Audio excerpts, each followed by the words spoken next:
Yeah, it does not matter anymore. I'm just curious of what was It's that. been a few days since we said bye to the others in Nasha Town. Still no news about Rarer, though. Where could he have slunk off to? If only he was gone for good. But with all the trouble he stirred up before, there's no way we've seen the last of him. Truly.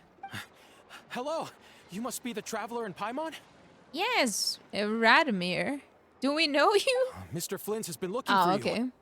Unfortunately, there's been a serious wild hunt attack over at the quarry. He thinks it's time to regroup and figure out a plan. Uh-oh. A wild hunt?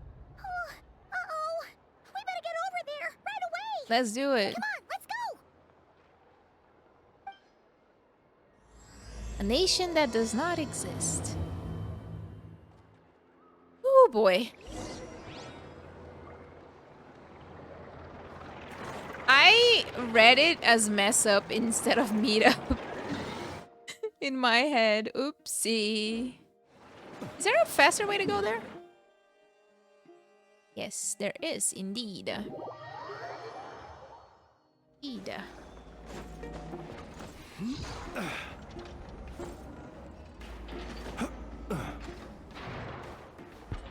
Where are we going? Oh my god, I remember being pushed by this before. Sorry.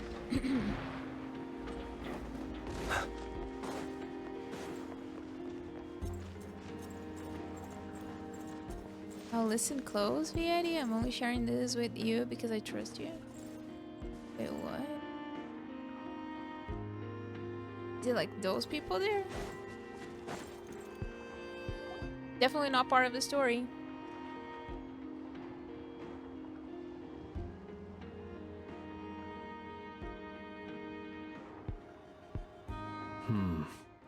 What's going on? I can barely sense any Kuvaki at all. This whole area feels like a soulless husk.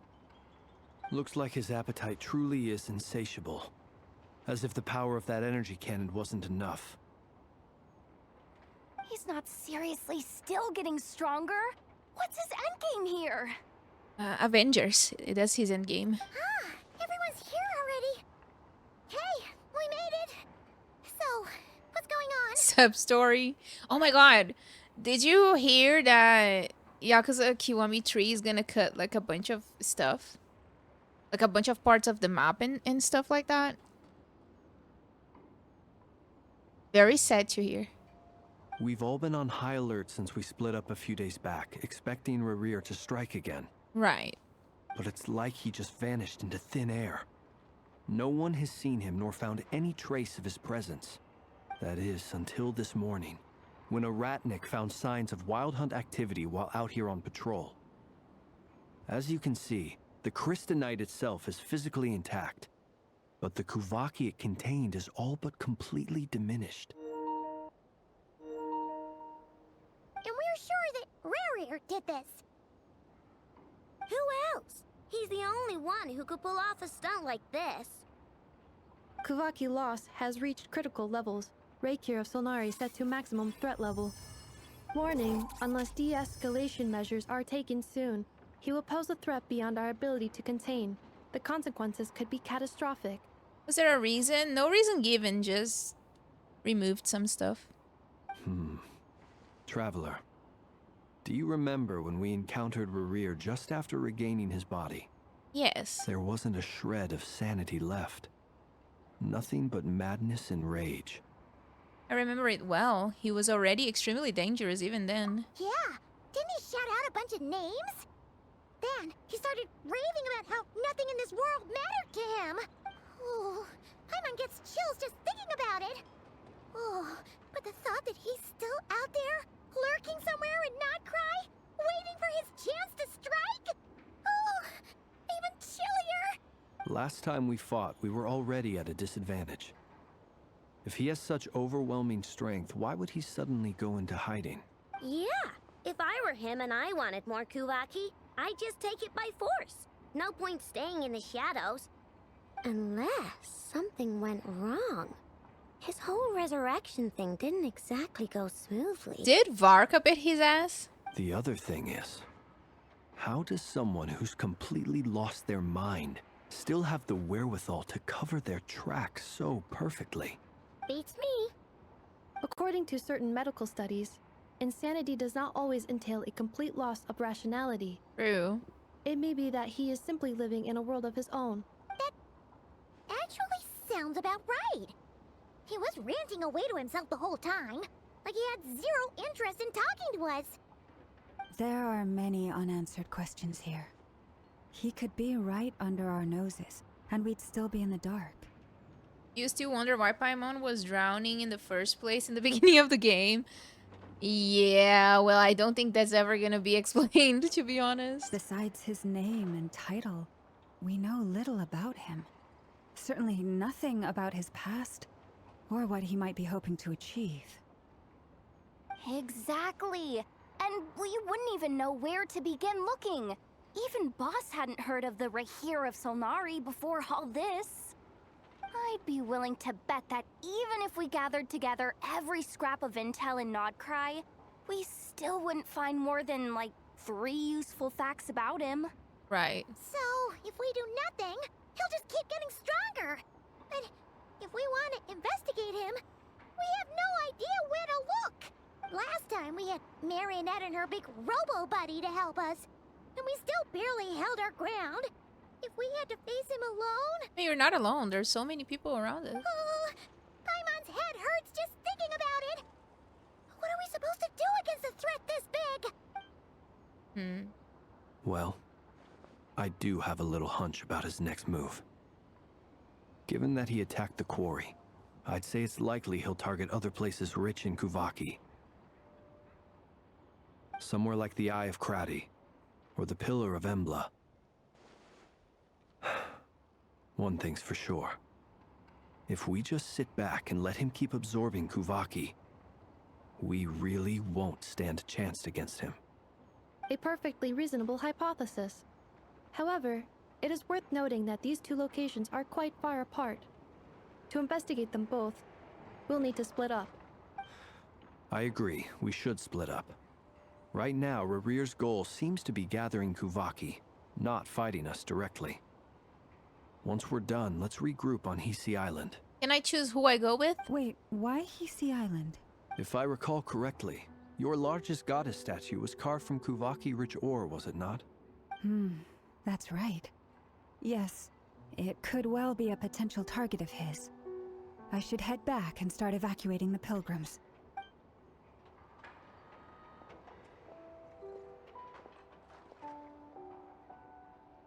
Splitting up's always gonna be risky.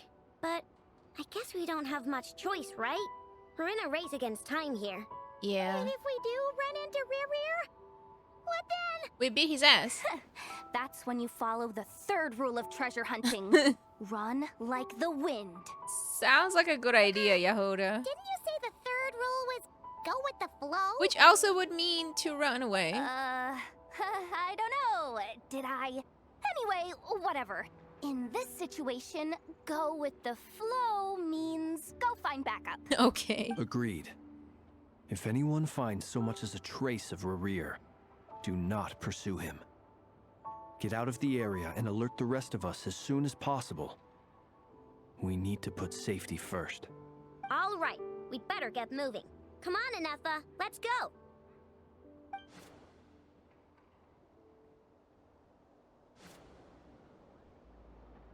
Fine around here. Huh. This statue is pretty cute. Okay. Go to the Frost Moon Enclave. Are going. I was never able to do the puzzles around here, fortunately. I'm really dumb when it comes to puzzles. There were some of them that I couldn't do.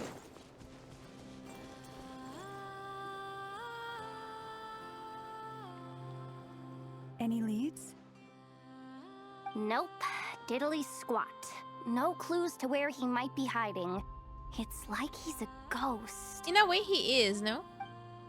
It feels like we're sitting on a powder Oh my keg God. that could go off at any second. What the hell is I hate that? this feeling. I'd rather face him head on than be left hanging like this. So, you guys didn't find anything either? Not loving the word either. How about you, Flint's? Nothing. I questioned a few Ratniki and eventually narrowed my investigation down to one suspicious individual. But by the time I got to his place, he was already gone. What suspicious individual, though? Almost as if he knew someone was on to him. Either that, or he's just extremely cautious and doesn't stay in one place for long. He's been biding his time for a while now. The question is, where or what is his next target? No idea. Since regaining his body, he seems to have lost all interest in the fragment in my possession. If he did still want it, he's had plenty of chances to take it. All we can do now is hope that Ino and Anefa turn up some leads. Darn it, Rereer. If you've got the guts, come face me one-on-one! You're gonna run, girl, if he comes. Oh. Wait, he's actually here? I didn't mean it, I swear! No, it's coming from Or Silver Yahoda. Moon Hall. The Lady Kutar might Oh, be in danger. shit. Let's get over there, quick! Columbina. Oh, what's going on? Oh, she's fighting with him. Or running from him.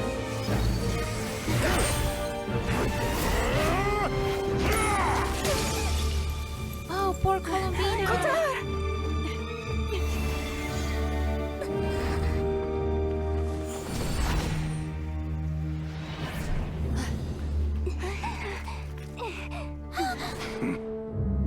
Why is he after her? Why is he attacking the damselette? What's going on? No time for questions. Stop him! He's such an aura farmer, though.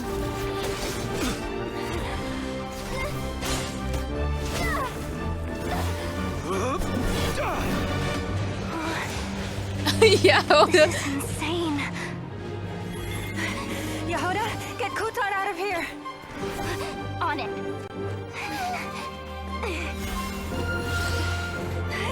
Whoa, how cool. The dive was crazy. Oh! Look Okay, your brother. feeble light has gotten you. Now you shall plunge into darkness. Thalindus, soon I will find a way. Watch out. Is she Talindus? No, right? He's crazy. Whoa! Oh my god, Yahoda. No!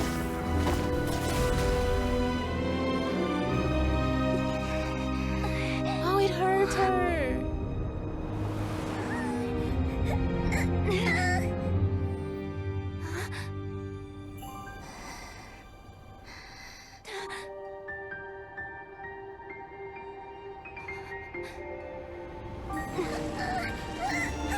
Power of the friendship!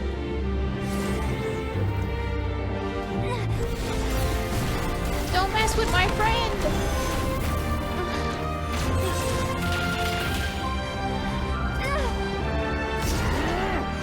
Whoa!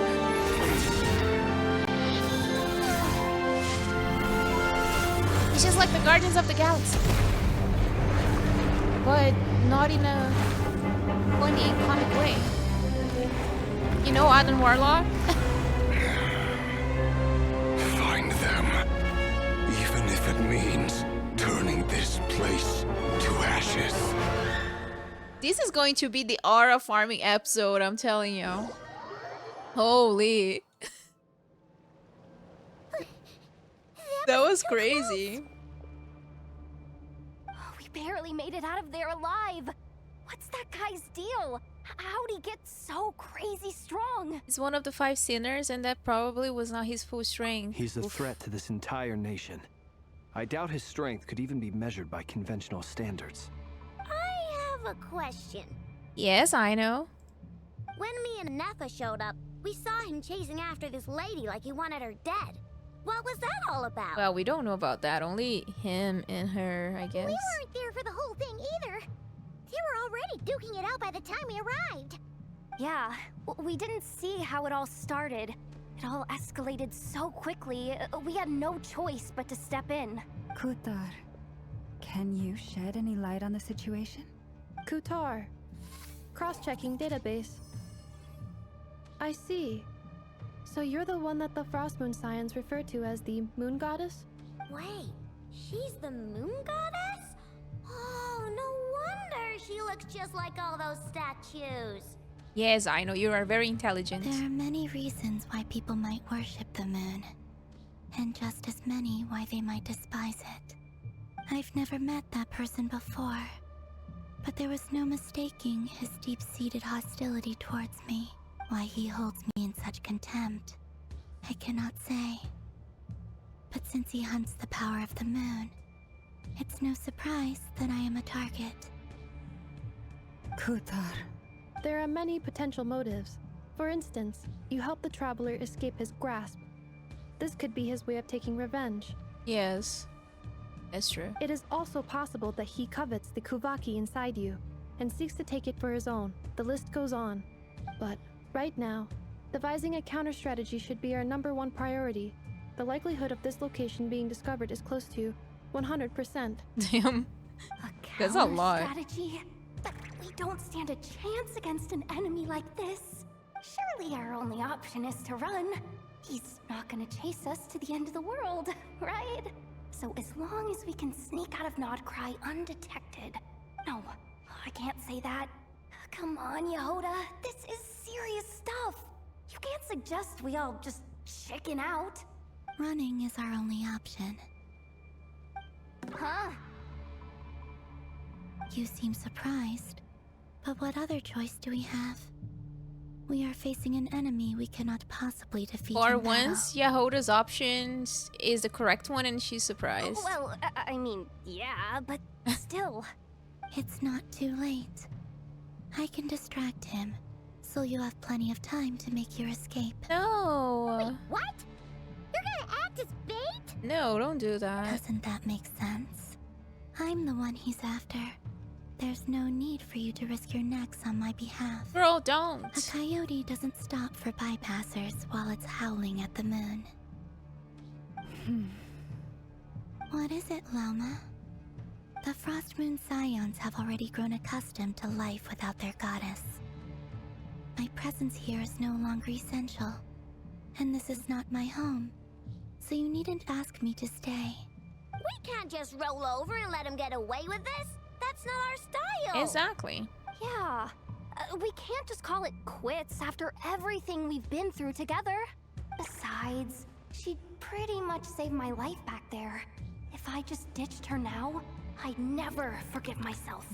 We can't overlook that you have saved our lives multiple times now. Exactly. To talk of returning the favor would be a little crass for my liking.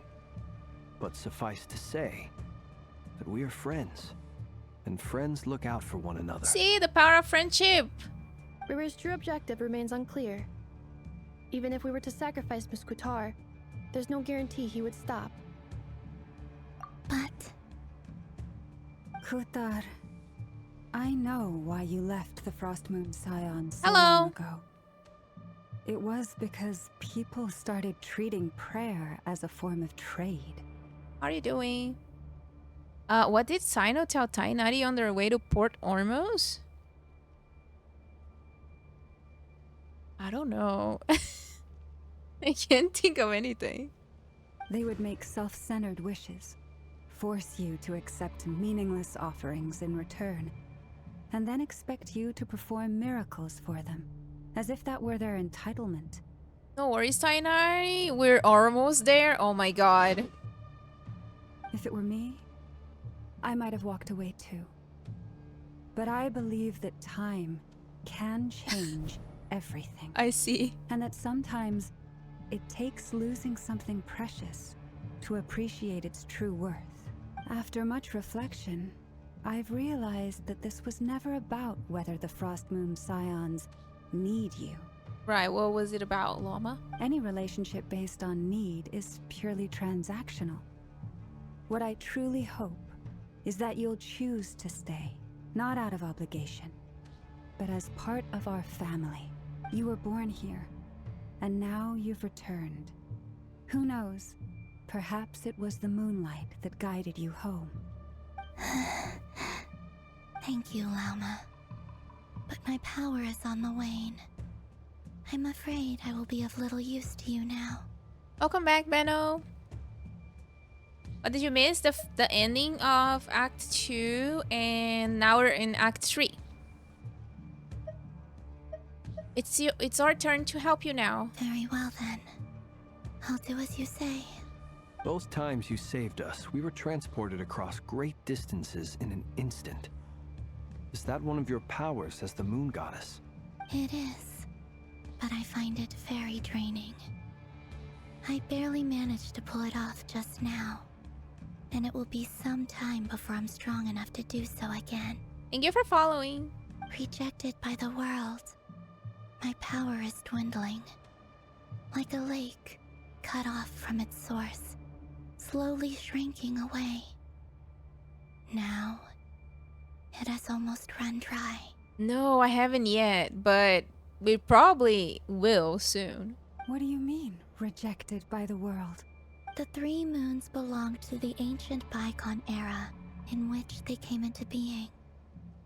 From the moment I was born, the world itself has been steadily sapping away at my strength. Didn't they talk about the bygone era in Enkanomiya? That's why we need the moon marrow to borrow the eternal moon's power. The 3 moons are not one and the same. As the goddess of the frost moon, I cannot wield the powers of the other 2. Yet moonlight has a way of blending together. Each can reflect the other's glow. So when our fingers touched, I was able to restore my strength by drawing Kuvaki from the eternal moon's marrow. But this method of recovery is painfully slow. If only we could find the... It's the Wild Hunt! Whoopsie. Even faster than we expected. We'll have to finish this conversation later. See how those wild hunt creatures are running away from us. They're likely just a scouting party, which means Rerir won't be far behind. They're running away from us? I see them inching towards us. Let's get the heck out of here! I don't think they are running away from us. Oh. Okay. Receive my blessing. Be silent. Wait, that was not what I was gonna do. They just keep coming! This is driving me nuts! Rerir's closing in on us. We need to pick up the pace. Oh, we gotta run? There's too many of them! And this time, we can't fall back on Kutar's help to escape! This goes on much longer. Or do we fight?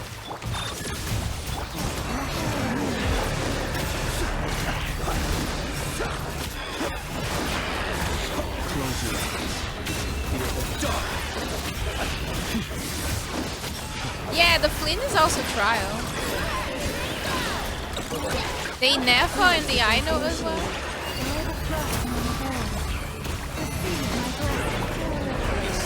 Am I supposed to be fighting this? Can I leave? Wait, we can't leave? I have to fight.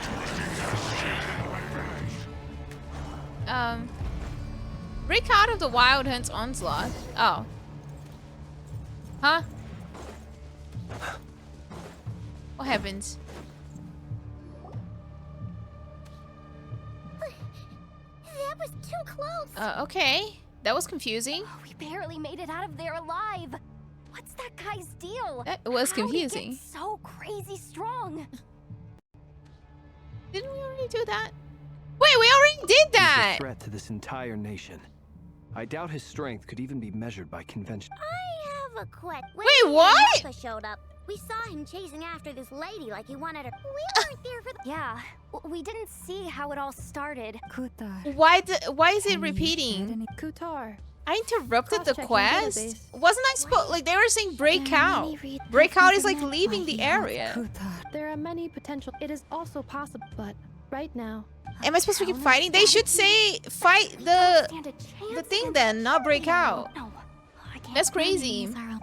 Huh? You seem surprised. Well, It's not too late. I can distract him, so you have plenty of time. wait, what? Doesn't that make sense? A coyote does. What Why the is it hell, the man? frostman We can't just roll over. Yeah. Besides, she pretty much saved my life back there. If I just ditched her now. I mean, they would probably I'd just put me never back to the forget- fight. Can't Why make me overlook watch that you this have all saved over our again? lives That's crazy. multiple times now. Rira's true objective remains unclear. Even if we were to sacrifice Miss Kutar, there's no. But Kutar, I know they would make self-centered wishes.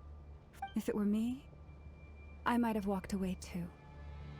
But I believe that time can change everything. After much any relationship, you were born here. thank you, Lauma. But my power is on the wane. Very well then. Both times you saved us. It is. Rejected by the world. My power is. What do you mean? The 3 moons belong to. The 3 moons are yet moon. You remember having to redo like 10 minutes of dialogue once because they had a Wi-Fi error? That's crazy. Even faster than we expect. See how those wild hunt creatures are. Then what are we waiting for?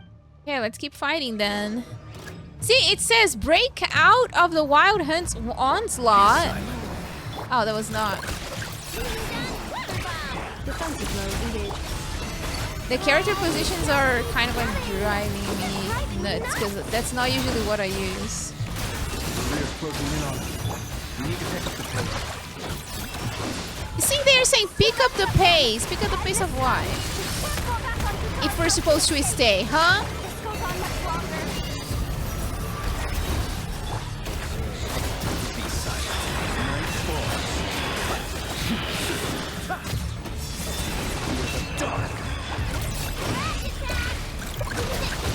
Insulation chamber. Lots of monsters. Close your eyes. Night fall. Too many.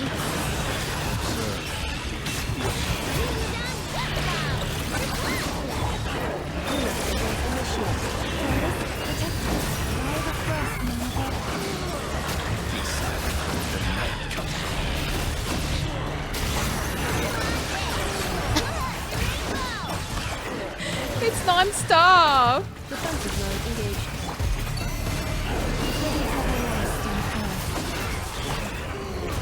Close your eyes. Observe. To dust. Fear the dark. Chill on this. Cleanup sequence initiated. With one heart, Woo! To the eternal oasis. There's no ending to this. Oh! Oh! Oh my god. Oh my god. Everybody shut up.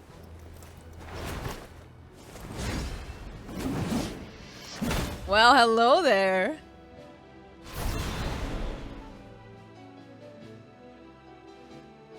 What's the matter? Bit off more than you could chew? Oh my god, look at him. How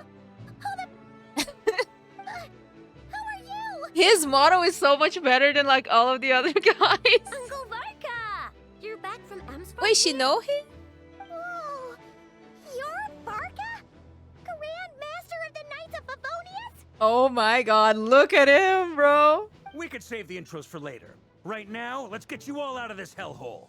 Follow me. I know somewhere you'll be safe. All right. Oh, is that where I think it is? That's the one. Come on, move! There's no time to waste. He's so cool. Canceling Columbina pool so I can pull like Varka C6. That's what we're doing right now. Cancel it. Wow! Where are we? This is so well hidden. Hello. It is cool so far. I'm really enjoying especially Varka's presence. Very cool. The cutscenes have been crazy though. Like, I think that they didn't do any regions for exploration because they spent all of the budget on the cutscenes. And Rarer is our farming like there's no tomorrow in these quests. True, he's like 10 Paimons. Look at him go. Well, that goes Oh my without god. saying. This is the Knights of Favonius' meeting place in Nod-Krai, and a contact hub for the Northern Intelligence Network, Interesting. aka the Black Market of Intel. No matter what faction you're with, it's the place to buy and sell information. Look at him. Their headquarters are in Nod-Krai, but they've got contacts in every nation. He looks so good. As an expeditionary force on foreign soil, working with them has offered us the most effective way of getting our hands on reliable local intel. This is where we meet, so naturally, it's secure. Anyway, where were we? Folks from Nod-Krai should be pretty familiar with me by now, but I believe this is the first time we've met. Allow me to introduce myself. I am Varka, Knight of Boreas, and Grand Master of the Knights of Favonius. The famous Varka that took all of the horses from Mondstadt. The man himself. We've heard all about you. This meeting's been a long time coming. It sure has been a long time coming. Yeah, I want to listen to his Japanese voice after this. You look way younger than Paimon expected. But you definitely had that Grand Master vibe. I don't think he was wearing a helmet, no. Well, I'm no spring chicken. Just not showing my age yet. Oh, he's so cool. Definitely feeling some of that back pain today, though. Rushed back from Amsfartnir without a wink of sleep, only to get right into another fight with that freshly revived maniac. Old man. Another? You mean you fought him before? Yep. He wasn't nearly as strong back then, but he was still a formidable foe. I brought some of the knights along to give him a little surprise, but he saw us coming from a mile off. Yeah, we got a little taste on the end of Act 2. My squad took heavy injuries, and I barely made it out alive myself. We knew it might have been our last chance, so we staked everything on it. But still, it wasn't enough to stop him. Oh, really? His Japanese voice is Tomokazu Sugita? Really? Damn. Oh, was he compared to Aventurine? Aventurine's so small. Yeah, it's probably Capitano. You're probably thinking of Capitano. They did my boy Capitano so dirty in the story in Natlan. I still didn't recover from how dirty they did Capitano, to be honest. I tried tracking him down afterwards, but he didn't leave a trace. Even in his unhinged mental state, he's as cautious as any trained operative. So, I decided to come find you. And as luck would have it, turned up to find you being ambushed by the Wild Hunt. The rest, you already know. Is that why he's been frantically absorbing Kuvaki these past few days? Because he sees you as a threat? I mean, look at Varka. Maybe I'm part of the equation, but even if I weren't, I'm sure he'd still be gathering power. He's clearly working up towards something. He is, but we don't know what it is yet. Note to self, Uncle Varka's strength rating officially upgraded. Guess it's my turn to ask questions Uncle now. Varka. So, what exactly has been happening in Nod-Krai? Why has the Wild Hunt returned in humanoid form? And why is it after you? Wait, so should we call Varka Unk then, since he's an uncle? Capitano walked so Varka could run. Well, excuse me. He's an unk. I mean, look at his thighs though. Holy, why are his thighs so like thick? They cooked. They really cooked with Varka, I'm telling you. His model is what Ito should have been. Like, put Ito close to Varka. Poor guy is gonna look so fucking weak. That's crazy. That's a long story, but I'll try to make it quick. Aino brings Varka up to speed about what happened before. Wow, I had no idea so much had happened. Sounds like you guys have really been through it. Yup. So, the Kutar is actually a Fatui Harbinger. And all this Wild Hunt activity in Nod-Krai is the work of the Raker of Solnari, one of the 5 sinners. That's a lot to take in. Need some time to wrap my head around it all. I'm truly sorry, Mr. Varka.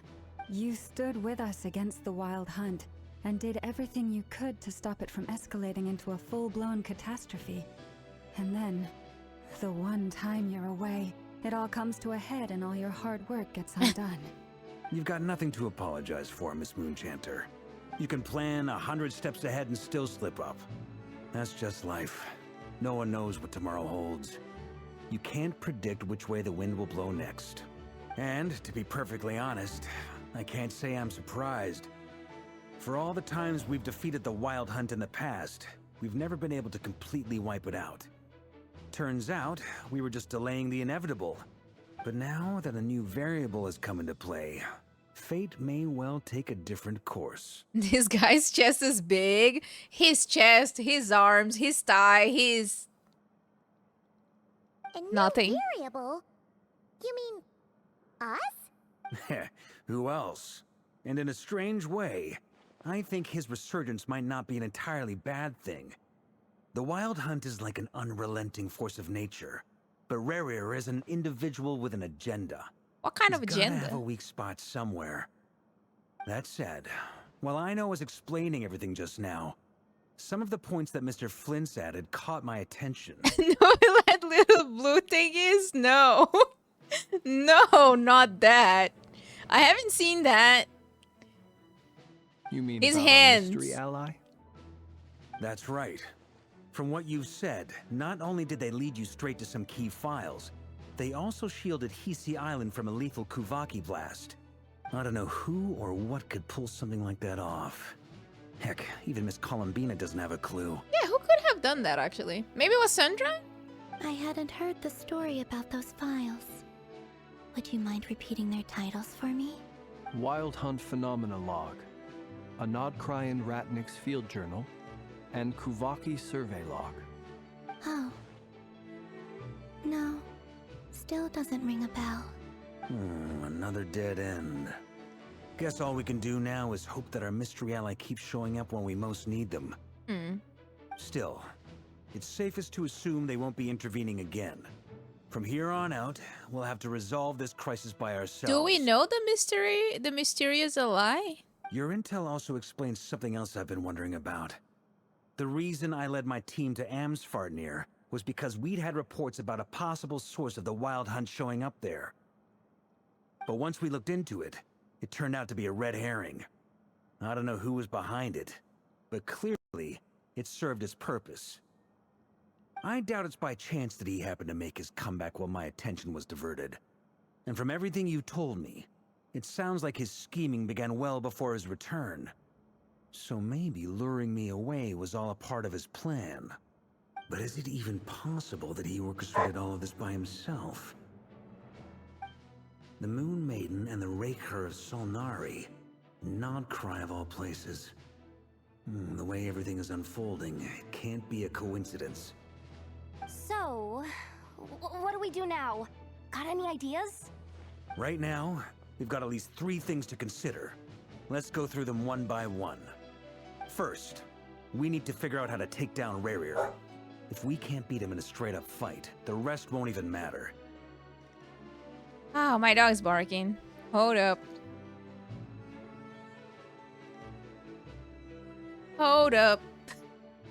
I don't know what got him so agitated. Oh god, my hair is all tangled.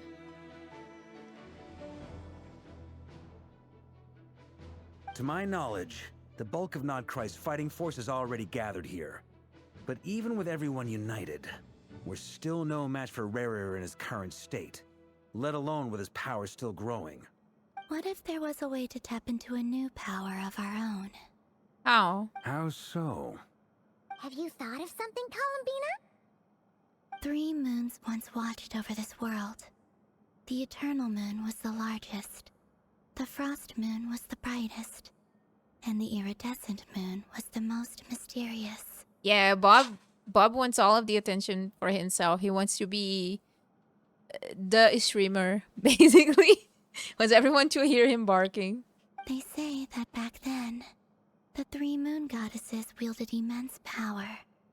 Enough to shape the workings of the world itself. I now bear the Frost Moon's power. And the Eternal Moon's marrow resides within the Traveler. Hold on. Are you suggesting? The iridescent moon. The last piece in the puzzle. Right. That's right. If we can find the Iridescent Moon's marrow, I will be able to regain my strength much more quickly. The 3 moons are said to stir the tides and illuminate all things. Perhaps they hold further secrets beyond our understanding. Bob's stream would be just him barking in the microphone. According to my analysis, the solution is feasible. However, it is subject to one major condition. How do we locate the iridescent moon's marrow? I know a way, but we will need to visit the Fatui's Experimental Design Bureau. Why? The Experimental Design Bureau? Are you saying we need to involve Marionette? Yes. I must speak with Sandrone. It's a long way from here to the Experimental Design Bureau. There's a high chance you'll be spotted. You shouldn't go alone. I'll go with her. Then that's settled. Next up, our second priority. Somehow, we need to figure out Rarir's end goal. As you saw for yourselves, when he was still in his wild hunt form, everything he did was for the sake of recovering his body and resurrecting himself. His first act since then, after laying low for a while, was to try and assassinate this young lady. People's obsessions often reveal their greatest vulnerabilities. There must be a reason why he despises the moon so deeply. Perhaps it sheds some light on his title, the Raker of Solnari. The Wild Hunt has plagued Nod-Krai for centuries now. If we want to stop it for good, we have to get to the root cause of what's driving it. Does Solnari have anything related to the sun? Because Sol is sun in Portuguese and in other languages as well. Does he has anything to do with that? So it could be like a sun and moon kind of fight? It's true. We still know very little about him. If Kuthar hadn't given us that lead, we wouldn't even know his name. But where would we even start? I doubt even the Intel Queen of Nod-Krai has a clue, and she has info coming out of her ears. Oh? That's a Damn. rather hasty conclusion for someone who's so painstakingly meticulous when it comes to dealing She with was there the whole machines. time? Ah, she heard me.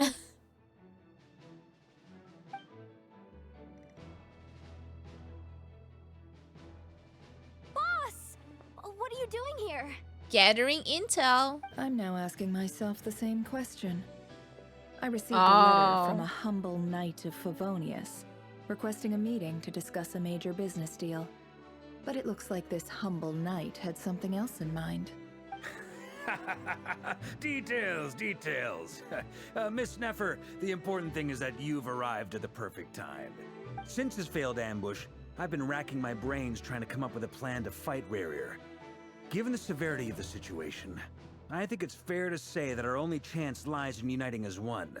And I'm talking all the factions in Nod-Krai. We can't do this without the Curatorium, but I knew it'd be a tough job to win you over. So, I took the liberty of reaching out for a little chat. Wait a sec. How did you even hear about this place, Neffer? Didn't he say? Didn't you say this is meant to be the Knights of Favonius' meeting spot? And a contact hub for the Northern Intelligence Network? And isn't it supposed to be super hidden? You really think he could have gotten settled in Nod-Krai without my help? Besides, I'm the one running this gig. Of course I know where the meeting place is. You mean you're... Allow me to introduce the current head of the Northern Intelligence Network. If it's intel you're after, she's your woman. Pretty much seen and heard it all. Please spare me the flattery. Let's cut to the chase. Seems like you've run into some trouble, huh? You bring Neffer up to speed on what's been happening. Well, this certainly qualifies as an unforeseen crisis. On behalf of the Curatorium of Secrets, I wish you all the best of luck. She's just not gonna join. So you're just going to sit this one out? Why should I get involved? What could possibly be in it for me? What if we told you we can't do this without you? Oh? Then I'd say, you'd better make it worth my while. I don't work for free. I can't put a price on something like this. It's just not in my nature. But then again, You and I have always been polar opposites in this regard, so I can't exactly say I didn't see this coming. If you insist on compensation, I will pay you. Consider this a formal commission. Sound fair? Do you have enough money for that, though? You just don't give up, do you? Too bad. I Yeah. know you well enough to know you can't afford my prices. Doesn't have money. The riskier the job, the more it'll cost. And a Moonchanter's stipend isn't exactly generous. Unless you're planning to start passing the donation box around among the faithful. Wow. Boss, just a thought. If they come up short, maybe you can take the difference out of my next few paychecks. Things got really dangerous during the fight with Rerir. If this girl hadn't saved me, I'd be ley line fodder by now. I'd be gone for good, boss. If there's any way we can make this work, I'd really like to help her. Please? I'm begging you. This is why I'm always telling you never accept favors. They are the hardest debts to repay. You have to be careful who you get involved with, or you invite all kinds of misfortune. Very well, Yehoda, I will help. But just this once. Don't count on this happening again. Interesting that she did not want to help because of Llama, but did because of Jehoda. Flins, that fragment that Rerir was after, do you still have it on you? Of course. Let me borrow it. I need it to follow up on some leads. Wait, you actually have some leads? Shh. This is top secret information. I get it. We all have things we'd rather keep to ourselves. Plus, I know we can count on you, so we'll leave the intel gathering in your hands. And that brings me to the third and final item. We need to find a way to distract him. We need time to make our move, so someone will have to stall him. Who would do that then? I'm in for this part, no matter what. Anyone coming with? I will. Count me in too. Come off it, you two. Quit playing heroes. Why? I'm way ahead of you here.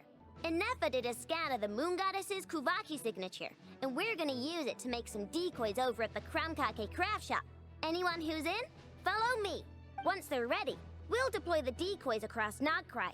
So as long as the rest of you keep moving, he won't catch on to your scent and won't be able to track you down. I like it. Genius idea. No biggie.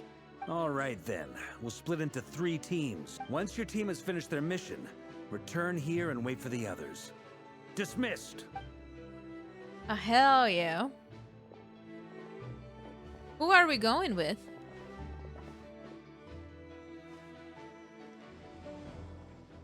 Okay. Oh, so we're going there. Oh, it's true. We have to go with Columbina. Damn, we're not gonna see Varka. Sedge. Lady Damselette. Wait, and you two? What are you doing at the Kuvaki Experimental Design Bureau? Do not talk to her like that, bitch. We've been doing our best to mind our own business lately. But if you're just gonna waltz up here like this, you're seriously pressing your luck. Don't blame us for doing what we have to. Huh. You really think that's gonna scare us off? Girl, you're an NPC. You should not be talking like that. We're not looking for any trouble. I just want to see Zandrone. Do I need to remind you that you're still a wanted fugitive for deserting us? Oh, blah, blah, blah, blah, blah. Out of consideration for our former ties and the crisis we're all up against, we'll let you leave in one piece. But don't even think about trying to get inside. Let them in. But... Are you going to make me repeat that? Oh, hell no. No, my lady. Zandrone seems to be in a good mood. Must be maintenance day.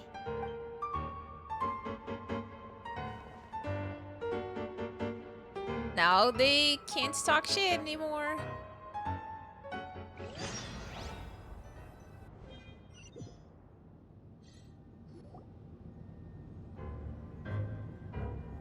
Oh my god, they're walking on the rhythm of the music.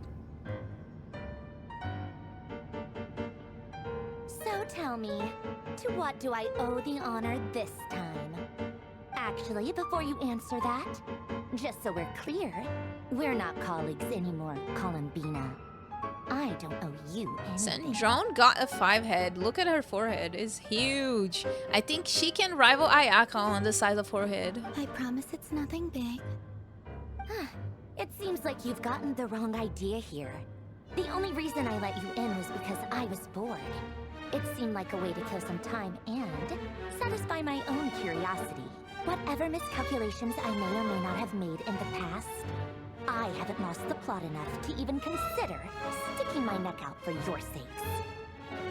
Columbina versus Novelet and Sandrone versus Ayaka. Yes, that's how it goes. It's leg versus legs and 5 head versus 5 head. I'd like to speak with Arlecchino. Oh. What? Huh? You mean the knave? I'd like to speak with Arlecchino. Is she in Nod-Krai? Is she? No, she's not. Once the work on this facility was completed, she went back with the rooster and Regrator. The only ones in Nod-Krai are me and... what is it you need to speak to her about anyway? Dottore? Maybe? Rerir is hunting me. If I'm going to face him, I must first retrieve the lost moon. Marionette seems lost in thought, but she does not look surprised. She must know more than she was letting on. I don't understand what Arlecchino has to do with the iridescent moon's marrow, but at this point, I have no choice but to go along with Columbina's plan. Is that a no, then? We're only doing this to stop Rerir. He's our common enemy. As if I need reminding. I was this close to settling things with him before someone decided to whisk me away to their weird little garden. Have you held any tea parties lately? Tea parties? Yeah, obviously. You don't seriously think we'd pack it all in just because you aren't here. If anything, they've been more eventful than ever. Just me, Arlecchino, and a bunch of insolent, insensitive guests who won't stop asking where you've gone. Oh, they've been a real joy. I bet you served them the worst tea you have. Just like you used to do to me when I upset you. Who cares about how good the tea is when there's no one around to drink it? I keep losing people. First Rosaline, now you. I'm running out of people who can make me laugh. Honestly, what could be more ridiculous than the multi-centenarian goddess, who's only ever had the plain herbal tea she received as offerings? Poor girl. You'd always brew a different type of tea for me each time. Was it really just to see how I'd react?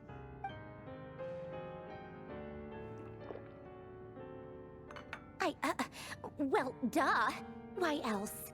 Watching you squirm was practically my only form of entertainment.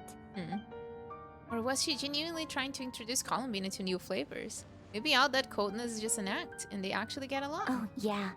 And Capitano sometimes used to bring Tartaglia around, too. But I guess we won't be seeing him again. Why? Who, Tartaglia or Capitano? Well, I guess we are overdue for a get-together. Polonia! Wait, where's Tartaglia, by the way? I think we have not seen him since Fontaine. Have Febronia pass a message to Arlecchino for me. Is he dead? It's time for tea. Will suffice. Pass along a message for me, too, if you would. My body cannot contain the marrow of 2 moons, so I'll be leaving one of them in her care. Excuse me? Who said you were on the guest list? If my tea meant that much to you, maybe quitting the Fatui wasn't your brightest move. Back when you were under the Tsaritsa's protection, no one would have dared come at you so openly. I mean, Rerir probably would. But that protection didn't come for free. In fact, I paid dearly for it. At the end of the day, it was just another transaction. I just got tired, that's all.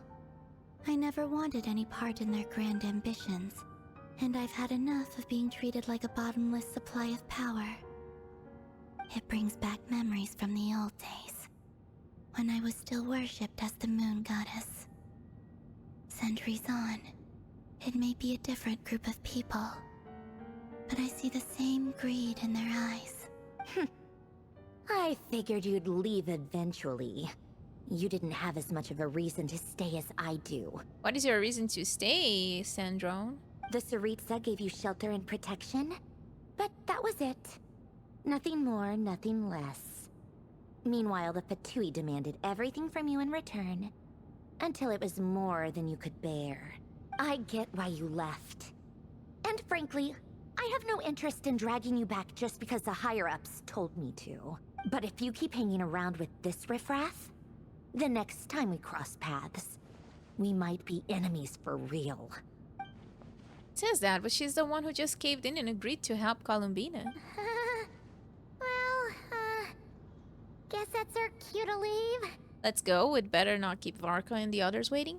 That might be your plan. But it sounds like someone else wants you to stay a little longer. Who is someone else? Huh? What do you mean? Listen. Oh, Wild Hunt. Great! Is Rarir here? My lady, it's the Wild Hunt. A horde of monsters is headed straight for the facility. Uh-oh. Another uninvited guest trying to crash my tea party. Clear the area. I'll handle this. Alright. Wait, what? You want us to leave you here by yourself? She can handle it. You'll be lucky to make it out of this alive. You really think you can afford to worry about me? Go on, get out of here. You may have stopped Polonia from crushing him last time, but I've made sure that won't happen again. The entire Experimental Design Bureau is rigged for war. Let's go then. Stay and watch if you want, but it'll be at your own risk. You're not flagged as friendlies in a weapon system. Just be careful. Don't tell me what to do! Damn. Look, if you're leaving, make it quick. Or you'll just get in my way. There's a secret passage on the second floor. It'll take you right to the plains out back. Stare all you want, Columbina. You're not getting another invitation to my tea party. I know. But thank you anyway, Sandrone. Rona's English voice is spot on. Yeah, she has a really good voice. This is exactly why you shouldn't hang around with those people. All their melodrama and sentimental nonsense is rubbing off on you. Okay, girl. She is tsundere or whatever. Come on then, Mr. Ray here. Let's pick up where we left off. Uh-oh. It's your Wild Hunt monstrosities versus my beautiful creations. Let's see who comes out on top. She made all of this? Oh, wait, are we controlling it?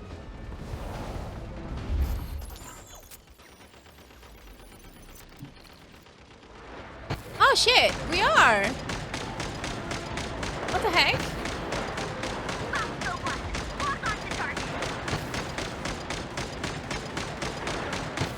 I was not expecting that.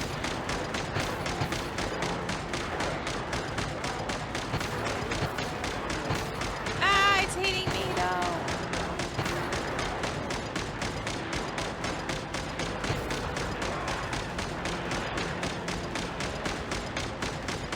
Oh my goodness. There's so many of them.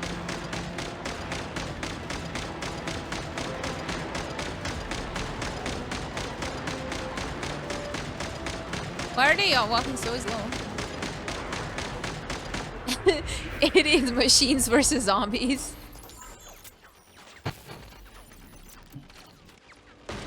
Good work, Bosco 1.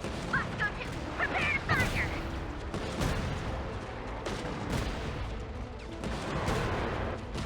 Did she make all of this by herself?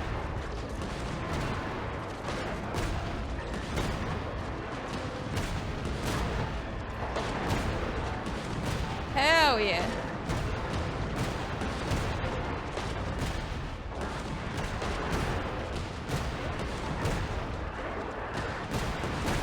We're doing it.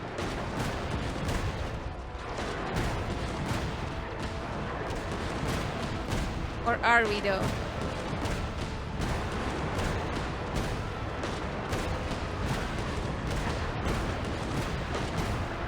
That's a lot. Wait, does it not end? Okay, it ended. Next machine. That's it. Keep them pinned down. Don't let them get near. Is this a sniper?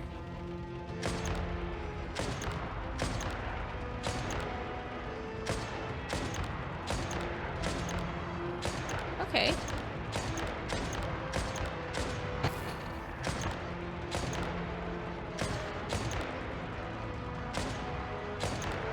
Hit them! Ouch, who is hitting me though?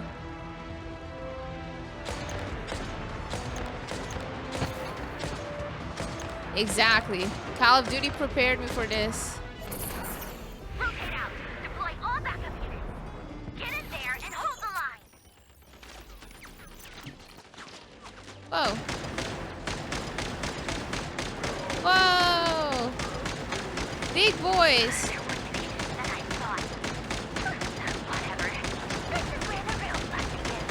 This is a big boy. Jesus Christ, there's so many of the big boys.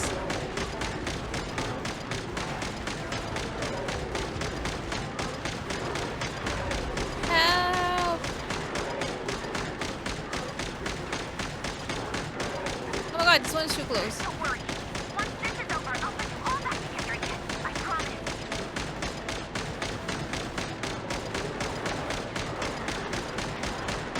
Damn, they're getting too close.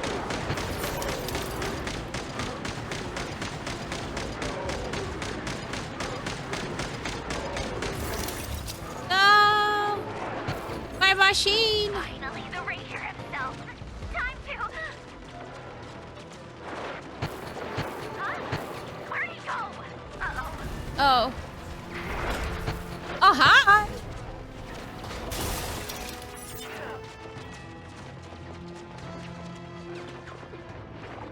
Okay, that's not good. Rinse and drown. Oh, the poor machines. They're all breaking. Shit. Here comes the aura farmer.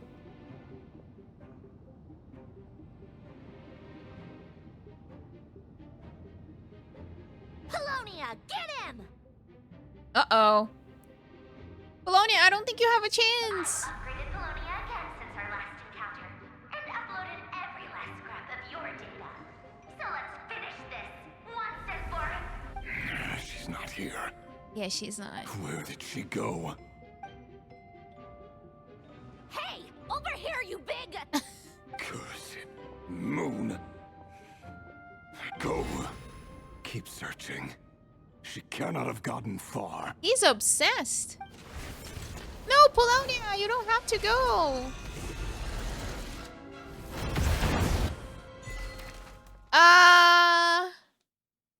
What happened to Polonia?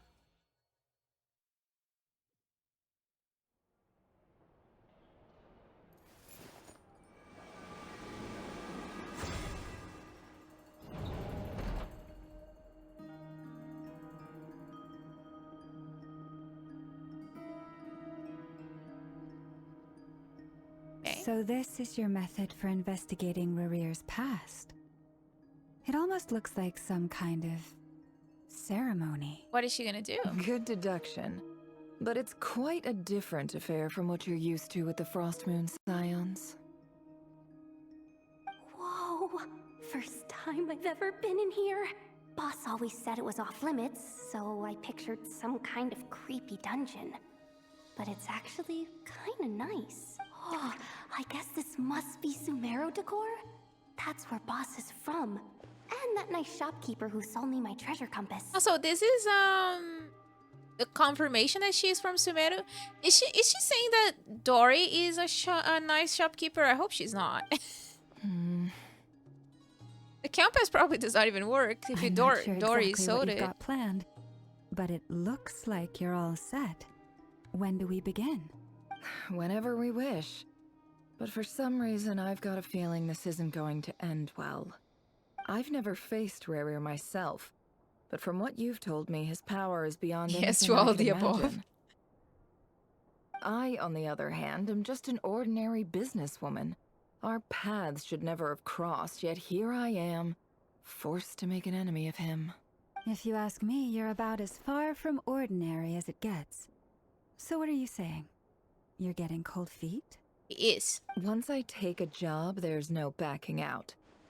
Still, I have to ask myself if the power I'm relying on will even work on an opponent of this caliber. Her feet is getting cold because she's not wearing proper shoes. She's wearing sandals and you can see her toes. So she's probably getting cold feet. And also how to make sure I come out of this alive if things spiral out of control. Death is the one thing we can take for granted. It is the great equalizer, however fortunate or unfortunate we may otherwise be. So it's important to consider how to spend what lifespan we have left. Come on, boss. Lighten up. Quit talking about death. It's bad luck. For once, I agree with you. When you're up against a foe like Rerir, there's no such thing as being too prepared. Is there anything I can do to help? That won't be necessary. I've already made up my mind. Time to cash in a precious favor I've been saving for a rainy day. Whose favor? Fine who? That shady merchant who sold you an Oh, overpriced Dory? treasure compass the other day. My god. Come on, boss. You're pulling my leg again. In what way is she shady? She showed up when I was completely lost and sold me a neat little gadget that was exactly what I needed. Trust me, she's a good person. Is she though? Anyway, I know who you're talking about. Don't go anywhere. I'll be right back. Oh no, are they gonna bring Dory? Please, a few moments later.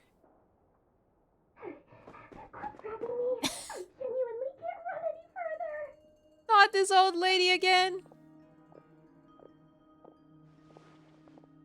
Hey, aren't you? What is it? What's the big rush? You dragged me out of a dream where I was literally swimming in Mora. I'm charging double my usual attendance fee. Okay. See, look how easygoing she is. After that rude awakening, she could have completely snapped at us. But instead, she kept it together and just asked for an extra fee. Hoda, you're too innocent, girl. Dory Sangama Bay? I never would have pictured you two doing business together. If you want to make it big in Nod-Krai, it's all about connections. Lady Nefer just so happens to have a lot of intel that interests me. And she also did me a big favor in the past. I miss Sumeru. It was back when I first arrived in Nod-Krai. My trusty assistant, the genie in my lamp, Now this part of the had song. an adverse reaction to the Kuvaki and fainted. The Sumeru music was peak, honestly. Like this was so good. True, when I met Hayton, oh my god.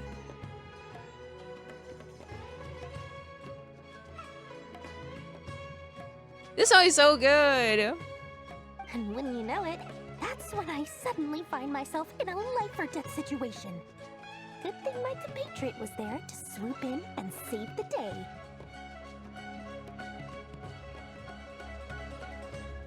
I've been giving her a 30% discount off all of my goods ever since. Now, so that no one here feels left out, I'm willing to extend a 20% discount to fellow friends of Boss Nefer. Plus, any other friends you send my way will enjoy 10% off. What can I say? The great Lord Sangama Bay is nothing if not generous. And a yapper. So, let me guess. You've run into some trouble? I've got everything you could possibly need. And the more you buy, the more you'll save. You guessed correctly. What have you got in the way of survival gear? The one type of gear I've never been short on. What are you looking for? A jetpack fresh from the Academia's labs? An ancient suit of armor, dredged up from the bottom of the sea? At the very least, I need to know what kind of opponent you're dealing with here. If even you're worried about staying alive, it must be pretty serious. What if I told you it's someone with the power to bring a nation to its knees? Is that so? Then we really are talking top-shelf treasures. I don't have anything like that in stock right now. I'll have to ask my supplier. Your supplier? A powerful woman, make no mistake. I can't reveal her identity, but luckily for you, I hear she's planning to visit Nod-Krai in the near future. Is it Alice? If you're willing to wait, I can ask her when she's here. Can't say exactly how long that'll be, though. Then let me put it another way. What would you do if you encountered an enemy like that? Roll over and I serve know that yourself up on woman. a Is it silver platter? Alice? Of course not. I have a handy little trinket from one of my generous suppliers, which... Hold on. What exactly are you getting at? No, no! This is for my personal use. She's only. playable? Dia? Is it Dia? Let's just say I'm borrowing it, all right? Just for insurance purposes. You'll get it back later. Favors are the worst kind of debt to owe, and now you've got a chance to repay one. A win-win situation, don't you think? Fine. Is it Mona? You can borrow Please it no. for 5 days. No, make that 3. And for every extra hour after that, I'm charging you 1,000,000 mora. Damn. Deal.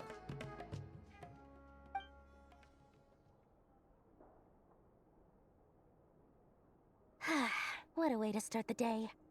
Now, was there anything else you wanted?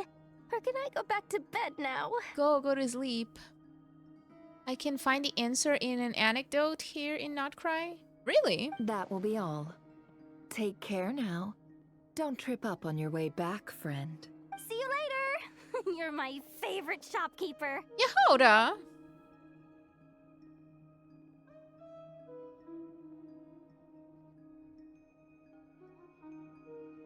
Excellent.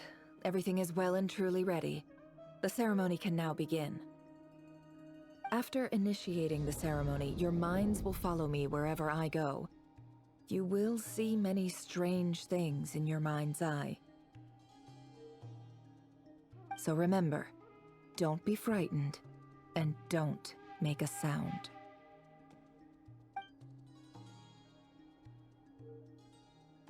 Now then, let us peer into the Raker of Solnari's past.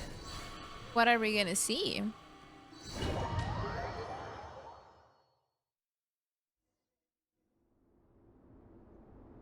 I made it. I don't recognize this style of architecture.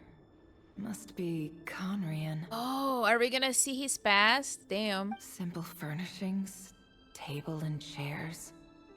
It's a more ordinary house than I might have expected. Looks like in Kanomiya. Looks like the fearsome Raker of Solnari came from surprisingly humble beginnings. Unless this passed for luxury in Conria. Unlikely. It was said to be a very prosperous nation in its heyday. Anyway, I'll keep exploring. Oh, okay. And walk as her. Few storage boxes sit next to the cabinet. Everything in sight is neatly organized. Whoever lives here seems to be enjoying a pretty comfortable life. Hasn't she said that it's like a poor person's house? How is it comfortable? Damn, look at this bed. Whoa. Not even a mattress. Definitely not comfortable. A handwritten note. Hi, River. Since you're working extra hours tonight, I thought I'd keep myself busy by checking out that new kebab shop. I've heard good things about their menu. Flintstones type of bed. You know what? That's true. I'll test it out, and if it's as good as everyone's saying, let's go back together sometime. P.S. New stash from the Universitas Magistrorum. I brought some goodies home. A few teacups and a pin rack. Hope you like them. So PS was used back in the day as well. I don't believe that. They didn't sign their name. But they must have been close. Sounds like they were living together.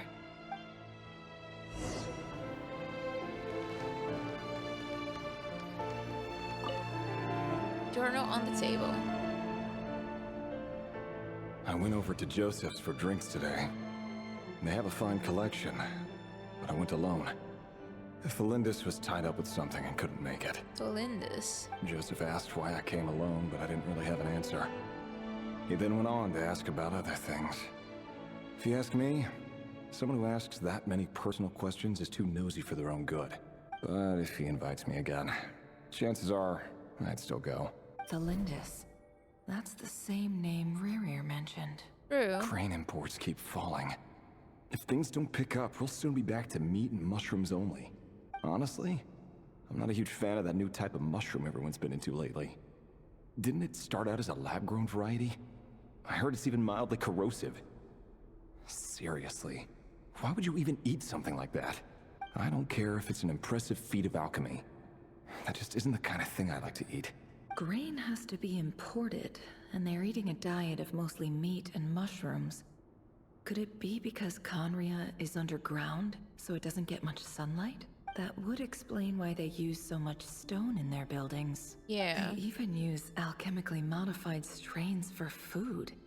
Seems like the people of Conria don't have many options when it comes to dining. Even the rich? I've just about saved up enough now. Time to buy it and keep it somewhere safe. Making a big purchase. I wonder what it is. Also, what's written in the diary are the mundane details of everyday life. It's clear that the author was an ordinary Kenrian, or at least that they were passing themselves off as one. The author's handwriting does not reveal anything. It's neither showy nor stiff. In fact, it does not really leave any particular impression. He really is a professional. No wonder he's so good at covering his tracks. Despite what he's become, it seems like he's retained certain habits, at least in this regard.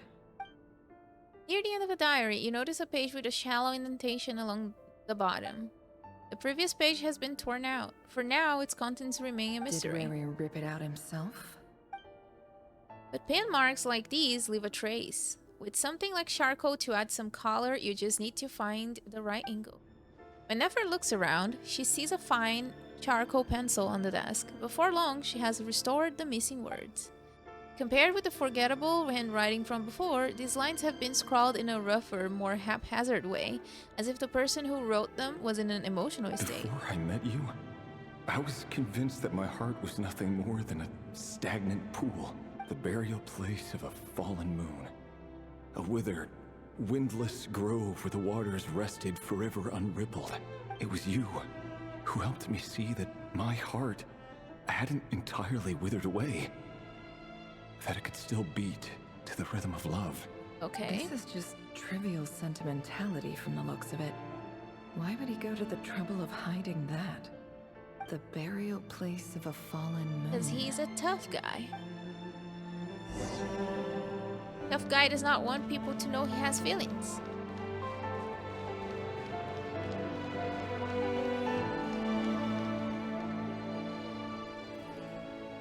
Rerir, over here. Oh, Dane!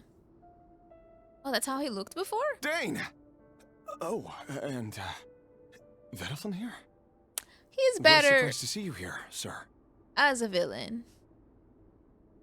Like this, not so much, but as a villain, kinda hot. Hello there, Rerir. You need not address me so formally outside of court. He doesn't get that much free time, so I invited him over for a drink. Even the court prophet deserves a break every now and then, right?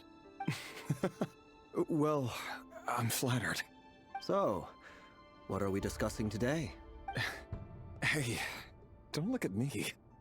As far as I see it, we don't need an excuse to have a few drinks. Yeah, his hairstyle is cool, but he definitely is just a regular dude. Come on, don't give us that. Didn't you say you were about to pop the big question? How's that coming along? Oh, he was going to ask his girlfriend to marry him. Who'd have thought the great Twilight Sword was an even greater gossip? I just didn't expect you to be the first one to settle down and get married, that's all. Yeah. If you told me that a few years ago, I wouldn't have believed you either. So, are you planning to come clean about your job then? I'm guessing you still haven't told her. Dane's old normal voice feels so weird. True. It sounds very normal. Sure, I'll have to tell her at some point. But I'll need to pick the right time and place. To be honest, I have no idea how she'll take it. So he wants to marry somebody and this person does not even know what he works at? How is that gonna work, bro? Come on, stop being such a pessimist. For all you know, she could be thrilled. I bet she'll be much more impressed by your actual job than the one she thinks you're doing now. A member of the King's Guard. Quite the cover story. Does the king himself even know? Of course he does. Anyway, enough about me. How have you been? What is your real job? Me? Same old, same old. Nothing much to... Huh? What's up, Fed? It's nothing. Vadafulnir, Dainsleif's elder brother. Renowned throughout the court of Conria as the Visionary, and said to possess a wisdom far beyond the reach of any ordinary man. And yet, despite the gulf between us, he seems to have something to say about me. Does he even know me? Does he see me as a friend of his brother, or just another of the Vinster King's blades? Why did he react so strongly? Was it really to do with what we were talking about? Huh. Brown, curly hair and brooding blue eyes. So this is what Rare looked like back in the day. Perfectly normal. No different from anyone else. Except that he has, like, a lot of dark circle. As frightening as this monster is in the present, there's something even more unsettling about seeing the human he used to be. I mean, it seems like he was already a weirdo as a human being. So, he was already kind of weird.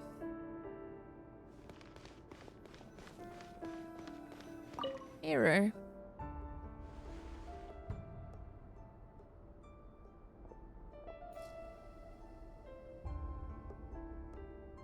That his girl? Felindus? Oh. You're back early. This is still in this. So his girlfriend is still in this? Our equipment's being serviced today, so I got off earlier than usual. How's your day been? She looks like, the girl from Honkai Star Rail? Shit, I forgot her name. The blind one? I have her and I forgot her name. Shit. From Ampharils. Oh my god, I forgot her name. Oopsie. She looks like her though. Aw, why the long face? Is something the matter? Has your boss been giving you a hard time again? Aglaya, yes. She looks like Aglaya. Went for a drink with Dane and the others after work. Isn't that a good thing?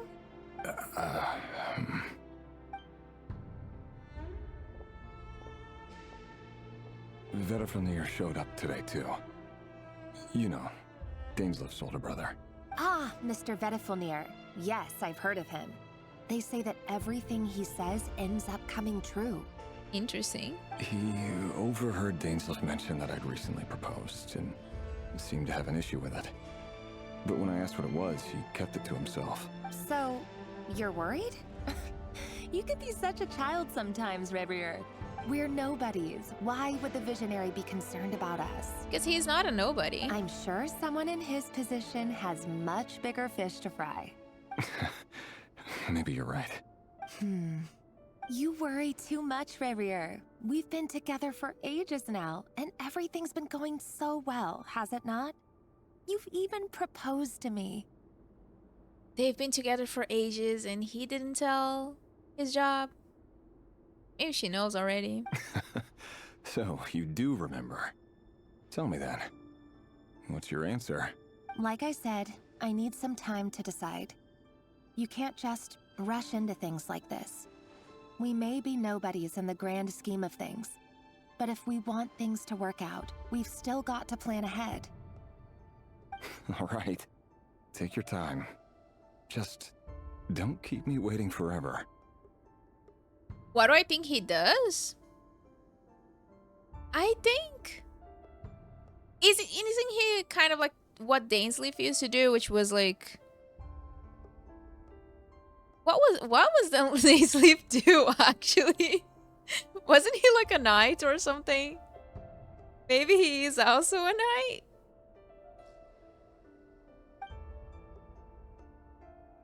Nobodies. Sounds about Captain, right. true. He was the captain. In the eyes of people like Vedafulnir and Dainsleif, what do we matter? Can someone whose gaze is so fixed on a far-flung future even see the present clearly? Besides, the dynasty's fate rests with the king and his inner circle. Whatever I do, it won't make much difference. Meanwhile, every idea they come up with and every decision they make, it affects everything. These days, the king is lost in his research, and the purge of the Crimson Moon bloodline grows ever more intense. The opposition tried to speak out, but nothing came of it. And I'm under no illusions as to why. Because we eliminated them and got rid of their bodies. Wait, is the king just like killing everybody that opposes to him? Is that what's happening? A man can have 1,000 reasons to carry a sword, but there are few good excuses to use it. Yet the king has never even considered a gentler approach, and he never will. What becomes of someone who kills on another's behalf? Can he ever find true I think there's something about that on was it like Inefa's story or after Inefa's story that like Dainsleif appears? I think it was before, right? That Dainsleif fights a Abyss guy, and they like kind of like work together. My memory is not very good because it has been a while. Oh my god, there's something on my. Jesus Christ. Okay, hold up. Sorry, there's just something on my eye. Ugh. The interlude, yes.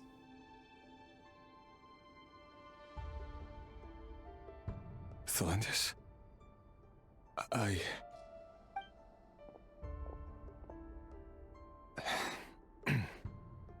It's nothing.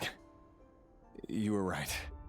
Fate has never smiled upon nobodies like us. But by the same token, it's unlikely to bear a grudge against us either.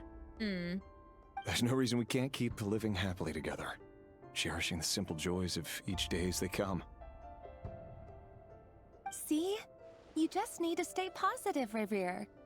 Is he like trying to get his body back together in like the power of the moon so he can bring his lover back to life? Is that what is leading to? I can feel your warmth, your breath. You're right there, right by my side. Your stinky breath. Just seeing you makes me happy in a way I can't explain. And that's something that no one could ever take away from me. So smile, my love. Let go of that frown. You're right, Thelindis. I've just been overthinking things. I'm not gonna lie, she gives me bad vibes. Like, I'm just here trying to like sympathize with them too, but like for some reason she gives me bad vibes. That's better. Getting caught up about things like this will only ruin our evening. Speaking of which, all set for the ball tonight? I need to go get ready. This is the plot of Brendan Fraser's The Mummy. You go ahead. I just have a few things to take care of, then I'll come join you. She seems fake. Even busier than the big shots, huh? Fine, I'll go get started. But don't be late. If you keep me waiting too long, I won't be a happy bunny. Relax. I'll be there. Seriously, though, you drive a hard bargain. You're really gonna leave my proposal hanging and still expect me to take you to the ball? Well, that goes without saying. I already told everyone I'd be coming with a dance partner. Besides, they're two completely different things. Let's take it one thing at a time, all right? Listen, it just feels off, okay? It just feels off. Like, why would she be so positive about everything and yet be like, oh, we're not gonna get married right now. I need to think this over, teehee. Like, there's something about you, girl. You know more than you're letting on. You know something. All right. White outfit it is. It seems like Rerir was deliberately hiding his ties to the intelligence services by giving the impression that he was just an ordinary member of the Venster King's Guard. He clearly doesn't want his would-be fiancée to know about his other life. Then again, that's hardly surprising. People in the intelligence trade rarely do. Who'd have thought we were in the same line of work? Let's dig a little deeper. doesn't seem like she's fake.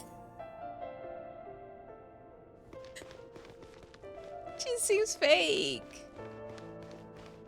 I might be judging her too harshly, but I don't know. She feels fake. Our last operation was a resounding success, and all thanks to you, Rahier of Solnari. In total, we apprehended 32 dregs of the Crimson Moon, and 67 accomplices. Oh, that can't be good. After all these years since the dynasty's fall, so many of them still linger on. Indeed, it cannot be denied. Yet it was destiny that the Crimson Moon should be overcome by the eclipse, and that His Majesty, the all-seeing Vinster King, now guides our nation on the path to prosperity. The king also seems like a piece of shit, not gonna lie. Conria has no further need for a dead moon. But alas, there will always be those who refuse to see the truth, choosing instead to romanticize the past. That's not entirely true. Much about the Crimson Moon era was worthy of remembrance. And that's exactly why they keep trying to see it restored. Many of its secrets remain unsolved to this day. As it happens, that's precisely the field of study my partner is devoted to. You still haven't told her what you really do for a living. Where would I even start? How do you tell someone that you're one of the king's hand-picked executioners? That your hands are steeped in blood? Ooh. You didn't choose this life, any more than I did. Orphans like us don't get a say. But I'll sure as heck be the one to pay for it. Speaking of which, we need to be more rigorous in the way we identify direct descendants of the Crimson Moon. We knew in lore the king is a piece of shit. Remember how Dane hates the higher up from Canria? Is this like the same king from when Canria fell? I was under the impression this was like before the time Canria fell. Someone, it seems, has strong opinions about my future plans. Most likely my marriage in particular. I have a feeling that we may soon become targets of the Crimson Moon's retribution. Your concerns are not unfounded. They've taken out many of our colleagues these past few years, and for that very reason. These are no helpless lambs we're leading to the slaughter. They're wolves in sheep's clothing. Take care, Rahier of Solnari. I look forward to toasting you at your wedding.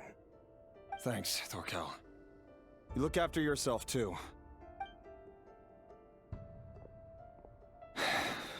It kind of sounds like real-life politics. Thelindis, I never wanted to keep this from you. You're the last person I would ever want to lie to. But that's exactly why I can't tell you everything. There are things you shouldn't know. Things you cannot know. I don't trust you both. I am not buying this tragic love story that you're trying to present me. I'm not. I don't trust y'all. I don't. I would rather you go back to being a bloodthirst killer, okay? I would rather you just become a weirdo, crazy, screaming villain than whatever is happening right here. The moonlit dynasties are a thing of the past. Yet even now, with the sun shining high in the sky, there are those who would call forth a dead moon's ghost. I have seen a lot of telenovelas to know what shit's going to happen. Right. Could that be why Vedafalnir held back? Or was it because of some court secret he's not at liberty to share? I have to get a clear answer from him. No matter what happens, I will protect Thelindis. Rarir seems to be very concerned by Vedafalnir's reaction. Maybe Vedafalnir is the only person that is sane. Maybe he's the only that got a vision. It's like, I know what this man is up to. I know he's a weirdo. Is it a better love story than Twilight? Listen, nothing is a better love story than Twilight. Have you seen Edward? He glows. Like, it's just amazing. Vedafalnir and Dainsleif, the visionary and Twilight Sword. So that's what they were really like. I've investigated this whole area now. There doesn't seem to be any other memories here. Should I try somewhere else? Wait a second. What's this Black smoke.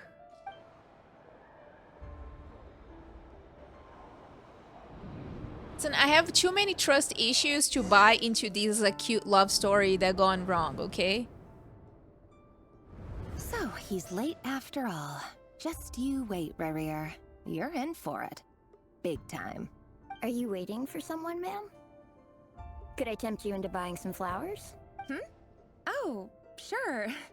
Pick me out a pretty bunch if you would. Thank you. But I'm afraid none of them are as pretty as you. Yes, I only trust Varka. For someone so young, you sure have a way with words, don't you? Listen, I played The House in Fata Morgana, okay? If you've read the fucking story, the fucking, like, visual novel, you're gonna know never to trust nobody, ever. Okay? That visual novel, back when I read it, like, in 2010s, I was like, okay. And then Umineko? I read Umineko as well. And then I was like, okay, maybe I should not ever trust in any story that is being told to me. Especially if there's love involved. There's something wrong every single time that there is something. And there's like no comedy involved, so... Just saying. I'm only telling the truth. Look me in the eyes. You'll see I'm not lying. Why do you have an X on your eye? May we have a word in private? Huh. Who are you? And what do you want? It doesn't matter who I am. Too many of our kind have fallen lately, so I decided to take the risk of reaching out. Not long ago, the Ray here of Solnari led an assault on one of our strongholds. We suffered many casualties, and many who came to our aid lost their lives as well. Sorry, I don't know why you're telling me this. And I don't want to get involved. Wait, hear me out. This time we finally got a clear look at his face and learned his true identity. Is she gonna discover that Rarier is... His name is Rarier. Oh. And he claims to be one of the King's guards. What did you say? A cruel irony, isn't it? The man you're set to marry leads a double life as a brutal executioner. But surely, you must have caught a whiff of the blood on his hands. Oh? Why are you telling me all of this? She knew! Now? I'm telling you. Simple. It's because... Because? How strange. Rarier was nowhere to be seen in that memory. It clearly belonged to Thalindis. Rarier couldn't possibly know what happened if he wasn't even there. Why would her memories appear in his fragment? The ceremony won't last much longer. I think it's time to call it a day. No! But what? What? It's because of what? Exactly because of what? So that was your doing? Did you just pull us inside Rarier's fragment to spy directly on his memories? Any more questions and I'll have to start charging. Okay, sorry, Nefer. I had no idea you could do that, boss! Seriously, that was amazing! We're not worthy. We're not worthy! This is a message on Elden Ring. You're not worthy. You don't have the right. I gotta admit though, I'm itching to see what happens next. Feels like we barely scratched the surface. Yeah, we've learned just a little bit. I don't trust them. I'm just as curious as you are. But the ceremony only allows for limited time inside. That's all we can see for now. I wonder what's people's reactions to Tolindis at first. I would imagine most people would initially just like her. But I don't know. It just like feels too weird that they're setting this up of like, oh, he had like this really nice lover. Like, it's rare. Why would his lover be nice? Even as a human, he was weird as fuck. He was more worried about covering up the fact that he is doing shitty things for the king over, you know, the fact that he was doing shitty things for the king. Like, he was not as preoccupied with, like, killing a bunch of people as he was preoccupied of hiding it from his lover. And that is weird as fuck, okay? I would imagine he would feel horrible about it, but he doesn't. He thinks like, oh, it's kind of bad, but whatever, I'm gonna do it. I'll do it anyway. Like, sure, continue doing it. And then tell your girlfriend about it. You know, if you're gonna do it, just do it with your whole chest. Don't act like a coward. Luckily, we managed to learn quite a lot. So far, so good. I just hope the others are doing okay too. Especially the group with the Traveler. Their mission is a risky one. Let's hope it's all going smoothly. My guy needs money for that ring. Listen. I mean, fair. But still. If you're worried about them, go see how they're doing. If I know Boss, she's gonna need some time to write up all the details and make sure it's all coherent. I'll stay behind to lend a hand, but feel free to head back and meet up with the others. Okay, now who are we going? What? Oh, I thought we were gonna do Varka. Damn it! Bring me back Varka, man! Where is he? They've been prowling around for nearly 2 days now. These things just won't quit. There's an NPC who is very cute in one of the main world quests in Nod-Krai. Between that NPC and Talindis, a lot of people have been liking the improvements of NPC. I remember the interlude as well had a really cute NPC. That was nice. They might not have seen us yet, but them constantly sweeping the area, our way out is completely blocked. We just have to sneak past nice and quietly. Ah, hell no. It's never gonna work. One little slip up and it's game over. If they spot us, they'll run straight back to Rerir. And once he knows we're here, it won't be long before he's breathing down our necks again. Be that as it may, we still have to try. Oh, guess you're right. All right, time to zip it.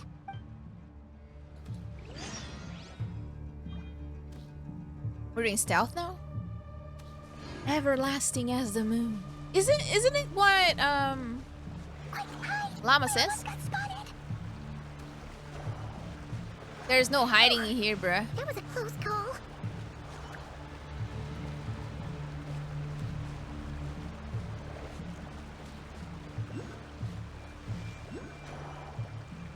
See them. Watch out! They're coming this way!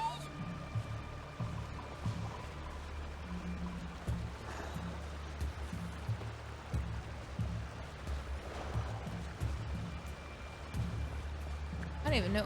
Oh, shit! Oops. Oh, they've been prowling. Oh, No way they make me redo that. if they spot us, they'll run. No way they make me redo the fucking... Quick, hide! We almost got spotted! Why are you going up the wall? Girl! Why am I up here? Can I fly? My god. What happened there? Okay, are we leaving, please? Oh, there's no end to these things! We can't keep going like this. We can. We can go.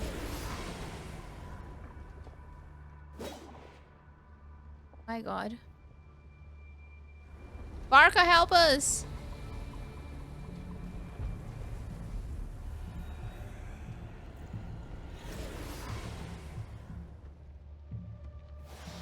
This part was horrible.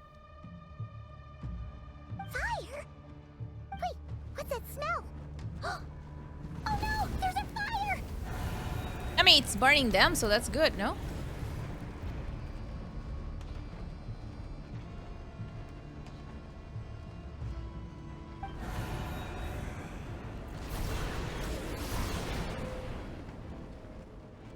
The Wild Hunt, that was quick. How's the speed run? Not speeding very much.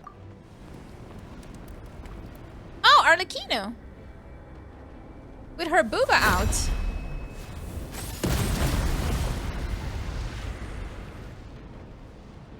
Has the booba out outfit.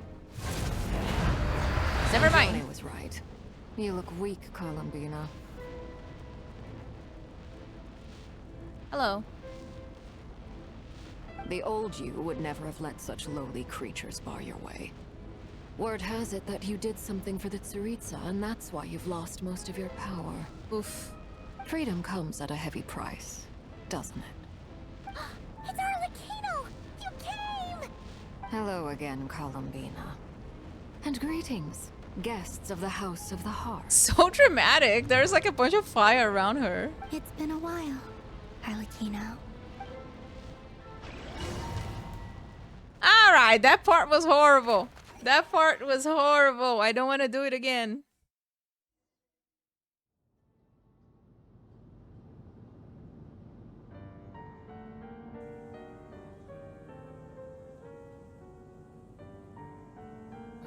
Stupid right here of stupid Solnari. Whatever. I've got all the data I need. Next time we meet, you're finished. He sure doesn't pull his punches. Excuse me, do you need a hand? You can do me a favor by staying out of my way. Can't you see I'm busy? Wait a minute. I recognize that voice. Hello, Miss Sandrone. Oh. Father sent us over to help. Kids. It's the kids. How considerate of her. Hey, Fremine, get over here and help me fix this. Lenny, you do your thing. Just keep your sister away from my machines. Oh. Nearly every machine that Catgirl touches ends up going haywire. Go put her on cleaning duty or something. Does not like her. Then let's start downstairs. Fremine, we'll leave this place to you. You've got it. Wait a second. Pretty sure there's still some tea in the cupboard. If you want some, you'll have to make it yourselves. She really likes tea, huh?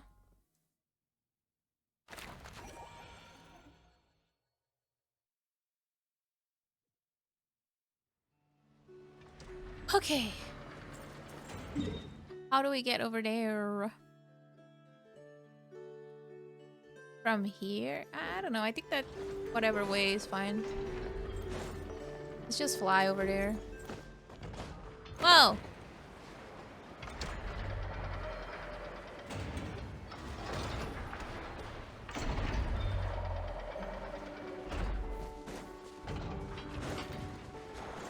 Let's not fight this thing.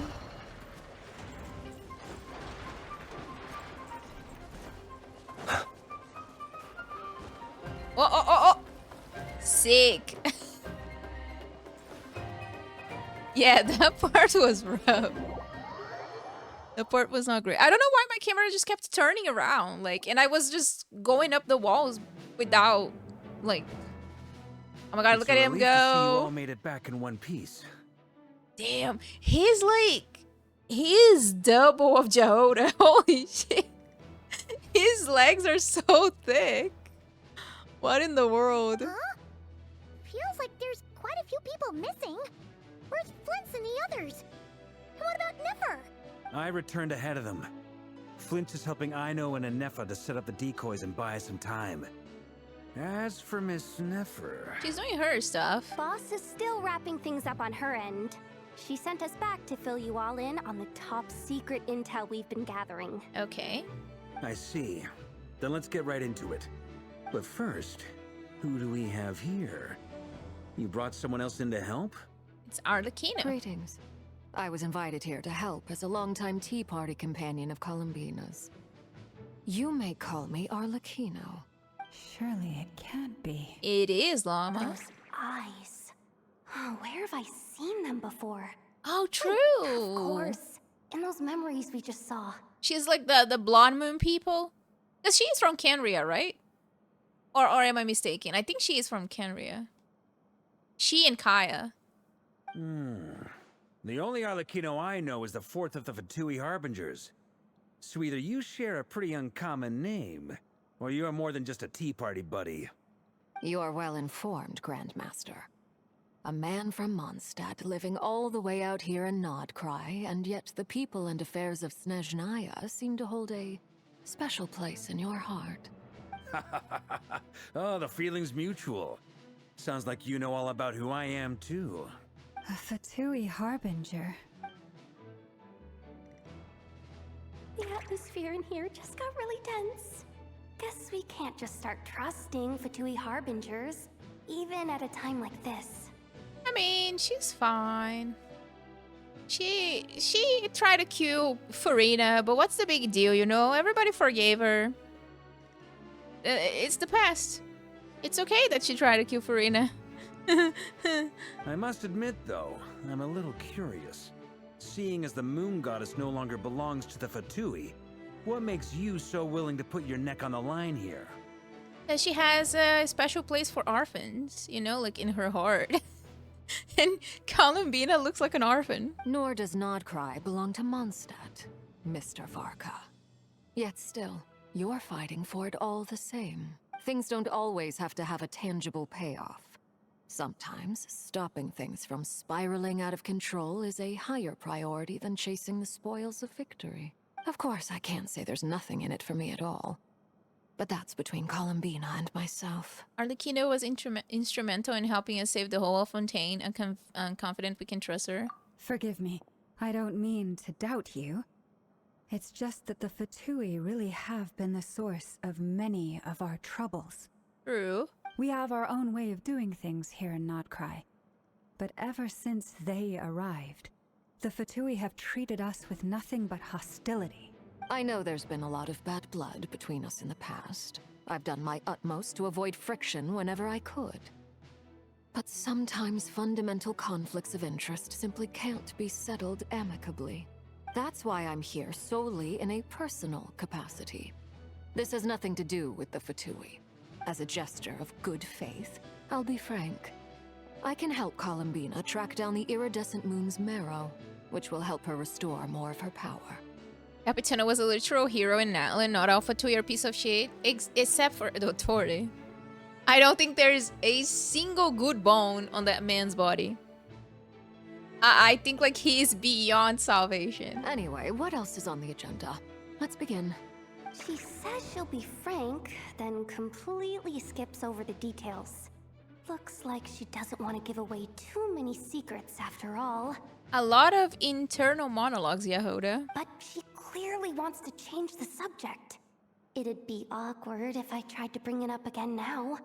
I guess we'll just have to go along with it. She's the fourth of the Fatui Harbingers after all.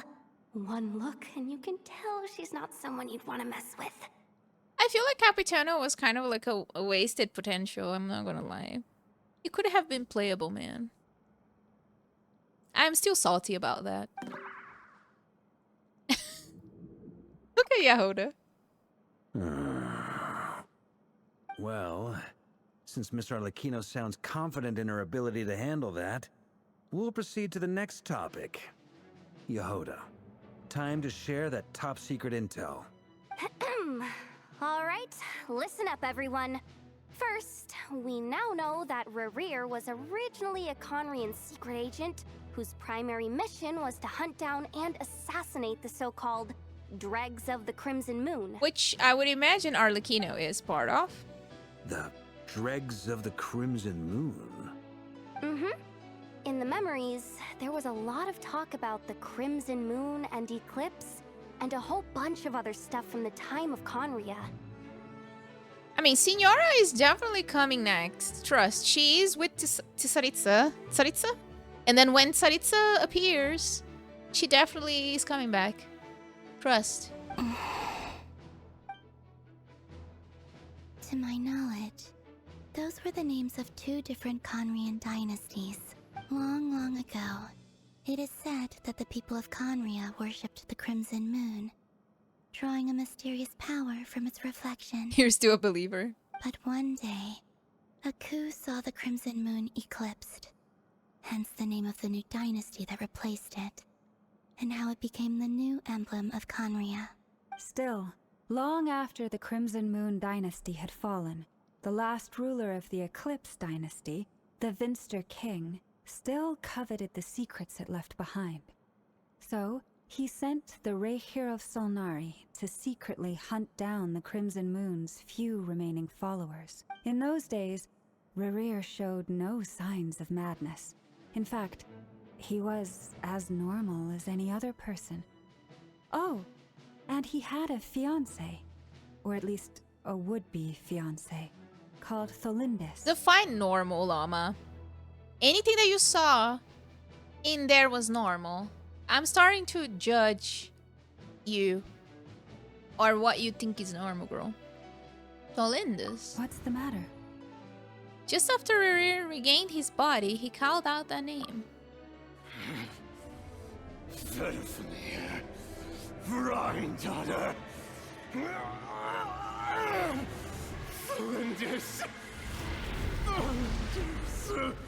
Granddaughter, we know that is from the trailer, right? Interesting. Anything else? What about this would-be fiancée of his? Do we know anything about her? Well, she was a researcher at the Universitas Magistrorum, but it felt like she was hiding some kind of secret. Exactly, Yahoda. She was. Oh, and one more thing. For some reason, Rerir's fragment also contains some of Thalindus's memories, though only a very small portion. Maybe when he was grabbing his own fragments, he ended up grabbing one of her fragments and implementing on himself while he was regaining his body. I don't know. Well, no shortage of potential leads, I'll give you that. In any case, it sounds like we can conclude that while Thalindus was still around, Rerir appeared to be lucid and quite normal. Thalindus, it seems, must have been the one thing in this world that he couldn't let go of. Tell me though, were these pure-blood Conorians we're talking about here? Why do you need to know that? Hold on. If she was a pure-blood Conrian... The curse of immortality, she might still be alive. Oh yeah! Just like how it was with the captain. If we could somehow find No. her, do you think there's any chance Rerir might regain some of his sanity? Or it would be worse. It's possible, but it would take a miracle. We can't pin all our hopes on that. True, That don't. merchant who never knows, Dori Sangama Bay. Maybe we could hire her to look into it. All right then. Is that a good idea, Let's keep man? working in our separate teams. Traveler, Paimon, Kutar, and Miss Arlecchino will go look for the iridescent moon's marrow. As for the others... On the way over here, I noticed that the wild hunt monsters had grown even more frenzied in their search for Kutar. True. At this rate, the people living here will be in grave danger too. So I'm thinking of gathering together some of our followers to go wipe them out. I'll head back to the curatorium and meet up with the boss. Feels good knowing we've all got something to be getting on with. Given that the Wild Hunt has been a lot more active lately, the Lightkeepers have likely begun their own operations too. If that is the case, someone will need to pass the news on to Flint's. I'll hold the fort for now, then discuss our next move with Flint's, Aino, and Anefa when they get back. All right then. Well, the clock's ticking. If that's everything, we'll be on our way. Let's do it. We'd better get moving too. We'll try to buy you as much time as we can. Relax. Just do your thing. I decided to call in some backup since things are getting so hairy. Our reinforcements should be here any minute now. Bring Jean. She can kill everybody with one shot by pulling them in the air and doing like fall damage. Stay safe, everyone. Dismissed.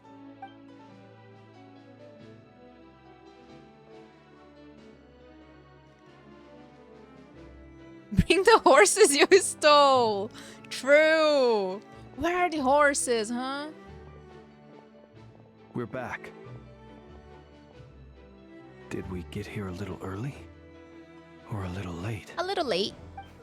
A tad late. The others have already set off. To summarize, our resident moon goddess has found us a new ally, and Boss Nefer has uncovered some promising info. Everything going smoothly on your end? Not great. I don't know how long we can stall them for. The decoys are getting taken out way faster than we imagined. I'm gonna make some more later, but I need a timeout first. I'm so tired right now. I mean, she is a child. It's past her bedtime. Oh, right. Inefa, could you fill in Uncle Varka on what we just discussed with Flint's? Sure. Uncle Varka, you previously told us about how when you went to investigate a source of the Wild Hunt in Amsvart near, you discovered that it was just a diversion. But according to Flintz's intel, several outbreaks of the Wild Hunt had already occurred in Nod-Krai in the period leading up to that. That was before Rerir had regained his body, when he was far from regaining his full strength. In other words, in theory at least, he still lacked the means to act in 2 places at once. So there's another one. Flins, with everything that's been happening, the Lightkeepers across Nod-Krai are rallying to fight back against the Wild Hunt. They're gonna need your help. I know, I'm sure you're capable of coming up with something far more effective than decoys. But for now, you should stay here and get some rest.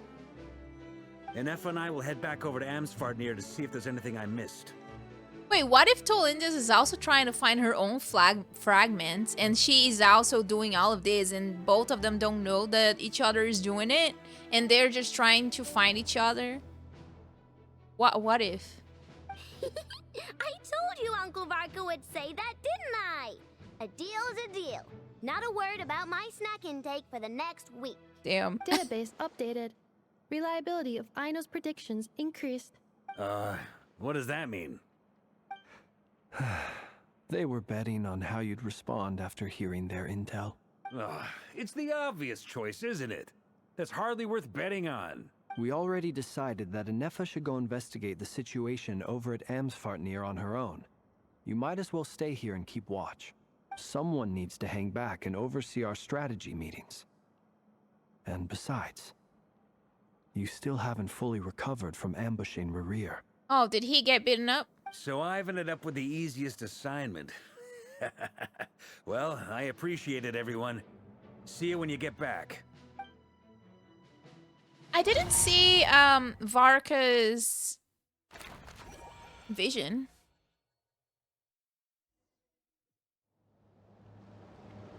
Go to the place the knave mentioned.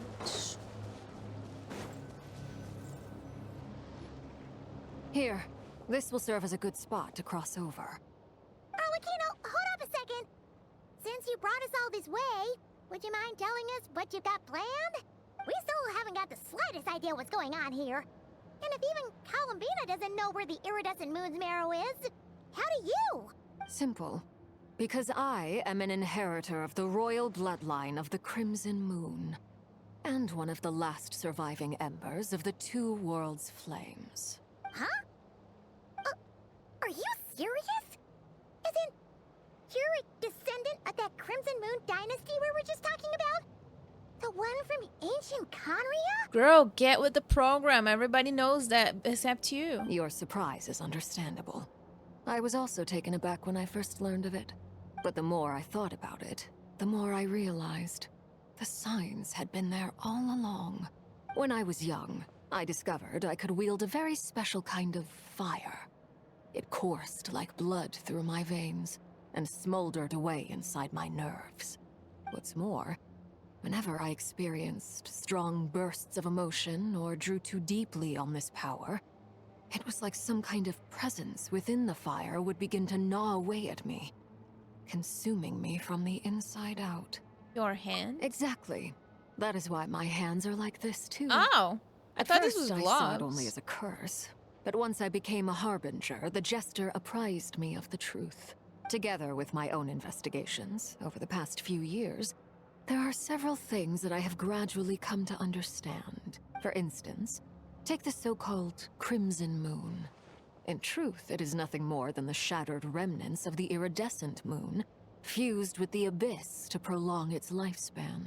Since this blood flame was bestowed upon me by the Crimson Moon, it is a fusion of the iridescent moon's former power and the corruption of the abyss. You all understand the nature of the abyss well enough. I draw upon its power, and in return, it hungers for my soul. This strange blackness is the mark of corruption it has left behind. If I recall correctly, you once told me that if the corruption ever made it to your heart, you'd become a completely different person. Yes, and that's the reason I'm always careful not to push my power too far. It's essentially a never-ending tug-of-war. Whew. Sounds intense. Anyway, the rest of my story can wait. Is there anything else about the Crimson Moon or the Iridescent Moon that you're unclear about? Paimon has a question. So, the Crimson Moon that the Karians used to worship was actually the Iridescent Moon, right? Which was one of the three Moon Sisters. Does that mean that the Karians were to the Crimson Moon As the Frost Moon Scions are to the Frost Moon? So much of that history has been lost. We have no way of knowing exactly what they were like. But I would suspect that the Conrians weren't as devout in their moon worship as it might appear. The iridescent moon's remains simply served as their link to the Abyss. Later on, perhaps someone discovered a way to make direct contact with the Abyss. Or maybe there was some kind of ideological divide. Either way, a dissenting faction staged a coup and drove out the royal heirs of the Crimson Moon dynasty. Still, even with the dark sun looming high overhead, the Crimson Moon's glow never truly faded. If you want living proof, it's standing right before you. The first time we met, I sensed something familiar in your presence. When I looked at you, I felt I could see that mysterious red moon in the corner of my eye. In your flames, I saw its broken image, surrounded by a strange black aura. Well, I appreciate that you kept it to yourself. Much about the Crimson Moon is still a mystery, and I'd prefer not to end up as the object of an insane research project. Just like Columbina was, I guess. Anyway, time is against us here, so if there's any other questions, they'll have to wait. I just want to make sure I've got one thing straight. In her letters, Sandrone mentioned that since you are unable to contain the iridescent moon's marrow yourself, you intend to leave it in my custody. Correct? That's right. For now, it's the only way I can pay you back for your help. The iridescent moon is already part of who you are. So with its marrow in your possession, you'll be even more powerful than before. Is that a good thing, though? Because she is still allied with the Sarisa, no? Deal. Then let's get started. Get what started? What does this place have to do with the Crimson Moon? When I first became a Harbinger, the Jester gave me a book called Paranhari, also known as Leobranto Innamorato. You should be able to buy a copy next time you're in Fontaine. It's a love story set in the Crimson Moon era. But setting aside the tangled romances of its characters, it also records a few interesting details. In the Crimson Moon era, or so the story goes, there was an orphanage that received children from beyond the bounds of this world, and subjected them to a peculiar induction ceremony. Beyond the bounds of this world? For real? And what kind of induction ceremony? What do you guys think are the 4 stars in Columbina's banner? Isn't it out already? Didn't they announce who the 4 stars are? The Crimson Moon Sages looked beyond this world for beings with powers that surpassed the gods. But fearing they might lose control, they subjected these children to a process of refinement. They made these children crawl up a fireplace and kept asking them, "Have you died? Did you see it?" Until they finally admitted to having died and seen a crimson moon. Oh, not yet? Okay. I'm not sure who could it be. The adults embraced the Maybe children I know? who passed the ritual, telling them, "Within the fireplace, you have traversed the flames between 2 worlds. Here and now, you are born anew." The book leaves much unsaid. But I suspect that this was their way of branding the children they had enrolled, leaving an indelible mark upon them so that they would forever live in the Crimson Moon's light. That explains why I can't sense the Crimson Moon's marrow in this world. It makes sense that it would be sealed in a special space that can only be accessed temporarily through some kind of ritual. Hello, how are you doing? There's no fireplace here. Do you see a chimney anywhere? Oh, are we supposed to build it ourselves?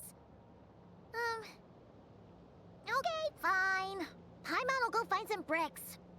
What is Paimon going for? What is she saying? That won't be necessary. The fireplace is purely symbolic. The key to the ritual is crossing the flames between 2 worlds. In other words, the flames that burn within me. Those burned away by such flames leave behind a kind of ghostly afterimage in the world. In the days of Conria, people believed they could be used to bridge the gap between the 2 worlds of life and death. Oh, a new code? Nice. In short, I can open a passage to that space for you. That's the easy part. What is the difficult part, though? The catch is I'll need to stay on this side to keep the passage open. So I won't be able to come with you. Once you're inside, you'll have to find your own way. Okay. Very well. Then I'll open it up. Let's do it. How are you doing? Traveler, spare me a little more moonlight if you would. I may need it.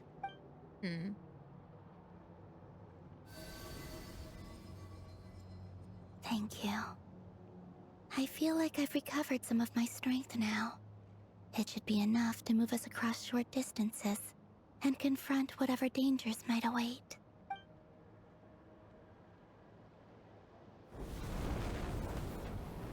Mistress of the seven hues of ages past, great mother of the present, crimson-clad sovereign of the two realms, by fire severed, by fire renewed, I offer myself now and beseech your descent.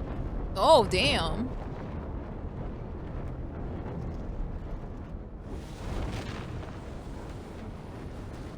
She opened a black hole.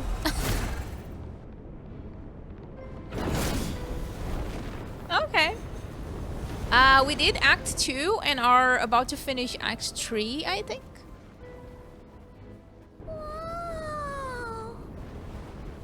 Whoa! One word of advice. As you're crossing over, no matter what voices you hear, do not answer. Oh, I'm sure we're gonna probably hear Ether. I sense a sinister gloom inside, but also the familiar light of the moon. I feel that I am about to meet an old friend who has changed beyond all recognition. All right, let's go. Thank you for the follow. Only embers remain.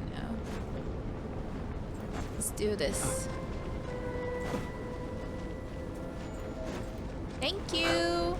Thank you for the follow. Alright, here we go. Oh boy. I sense your presence and craving death and rebirth. Whose voice is this? Why are you? You have crossed over from another world, transcending fate itself. I have no right to. Do we know this voice? Hey, look up at the sky! A red moon! This must be the spot, right? Is that the abyss? It's practically filled the entire place. What now? No, this is Bloodborne, girl. What a tragic sight. Fragments of your broken body, seized by the abyss and hung up aloft like mummified remains. Iridescent moon. Was this truly what you wished for? Let's keep going and see what's ahead. Careful! There's something spooky about this place. Feels like something is lurking in the fog. Haimon's right behind you. Whatever you do, don't run off without her. Ah, it's okay. You can catch up. You can fly. You're good. Kalamina, didn't you tell us that the iridescent moon had shattered into pieces? Not in this realm. Looks pretty whole to Paimon. How is that possible? Oh. Hello? Are we supposed to go up here or not? Wait, what?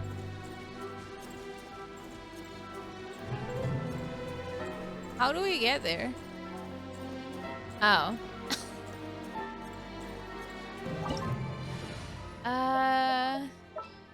Let me get Shilonen since she's faster. Bring it.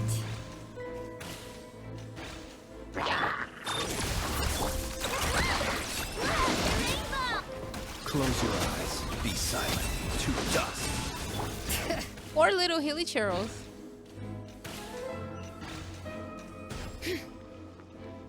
Just like I thought.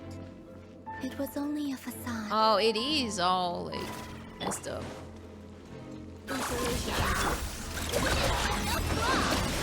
Observe. Close your eyes. Fear the dark. Bring it. The moon. Whoa, that was not good. I didn't notice that there was like some broken parts.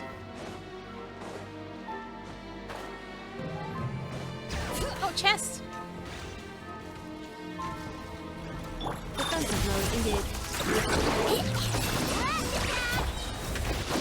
Observe.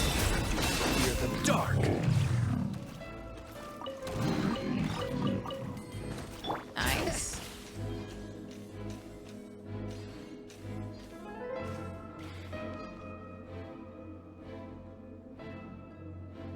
Huh? So the iridescent moon's marrow is up there in the sky? Huh? For real? That's way too high. There's no way we'll be able to reach it. No. I'm not sensing anything up there. It's coming from under the mountain. Ah. Let's see. Ah! There's some kind of weird shadow over the water. Wait, see that? Looks like a mechanism of some sort. Let's check it out. All right.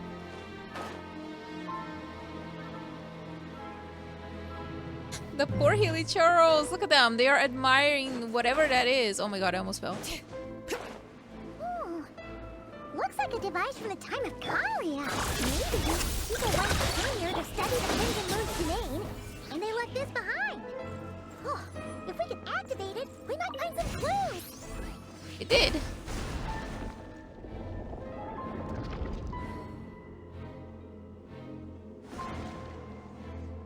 Okay. It's kind of like the miasma stuff in Fontaine. Look at that! Now that the mechanism's running, the shadow in the water looks different. Do you think these mechanisms might be the key to unlocking the secret?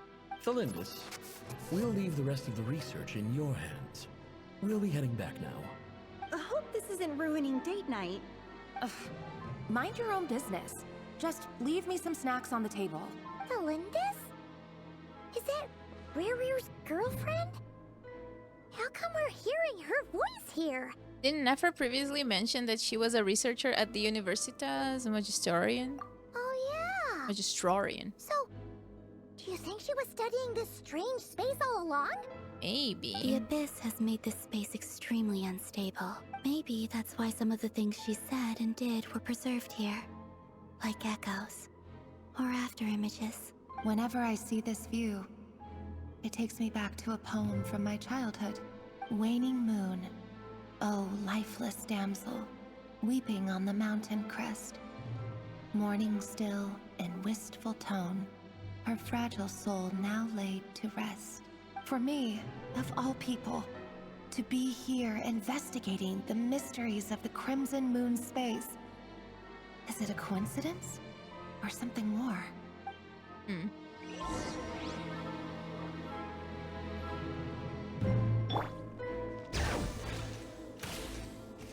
I don't think we have to kill all of the Hilly Churros, do we?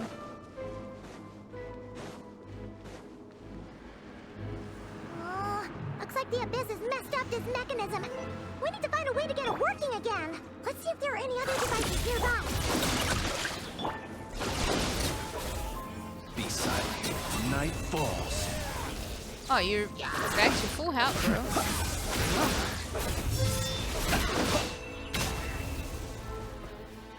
Sus, girl.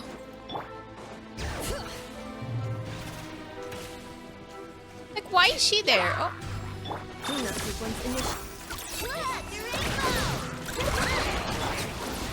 Hear the echoes of the valley. She seems weird. Close your eyes. Fear the dark.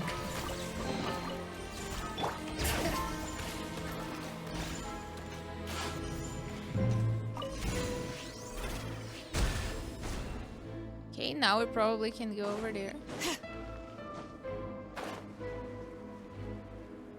They made us do 2 works of the same kind. On the same object. See? Now, why would they do that? Let's squeeze 1 more minute into the quest, guys. How can we do that? I see. So the moon marrow, or rather the power of the 3 moons, is the key to unlocking. If it really does exist, then maybe this madness can finally be put to an end.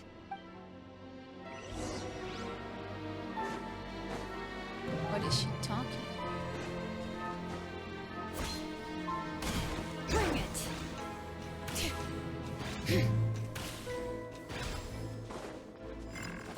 Oh.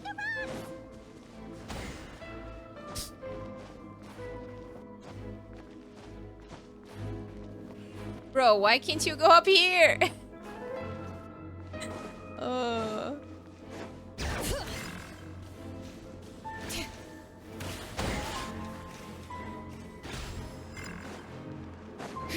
Oh.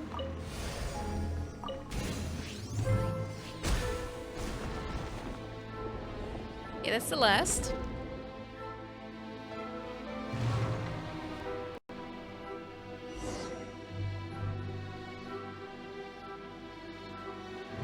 With the Abyss inhibitors in place, I should be able to access the chamber with the moon marrow. Oh, Rerir, with every step you take, you're drifting further from what you truly desire. But you're not the root of the problem. Ever since that outsider set foot in Conria, the Vinster King has sunken deeper into madness. What outsider? If only I could get my hands on that outsider. Wait, Ether, maybe?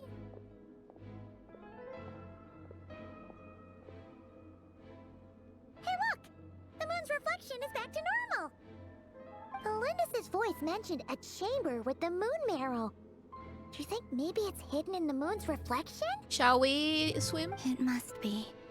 For within it, I sense the fragile aura of a dying soul. Then there's no time to lose! Let's go! Okay.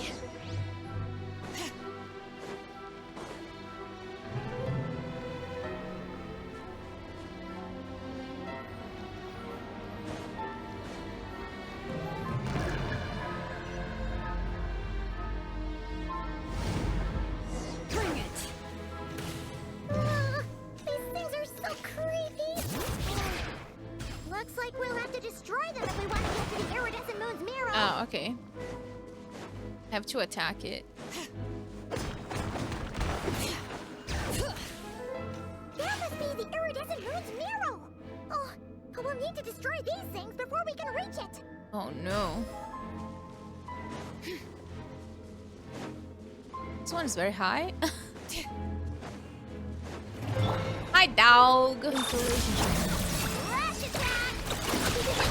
Be silent. Close your eyes. Fear the dark. Hi, dog.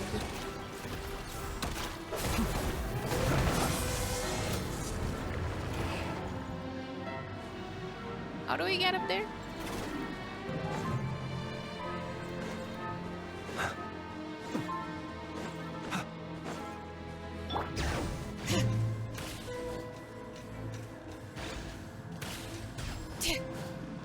Defensive mode engaged.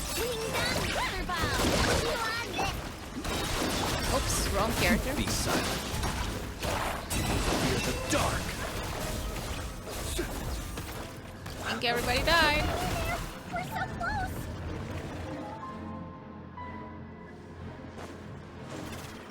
Bring it! Great names echo! Installation chamber. Observe. Fear the dark. There we go. We've done it.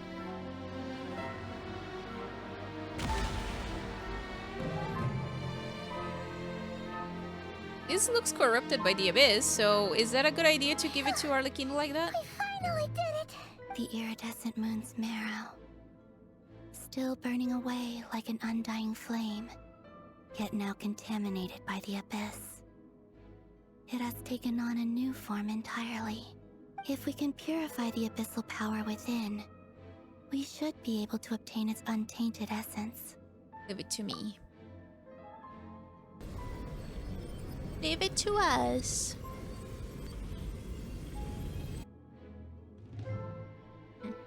Can't we do it? Oh, we did it. Never mind. That just looked like we couldn't.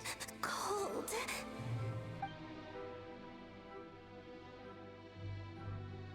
Is it you? Are you here? Huh?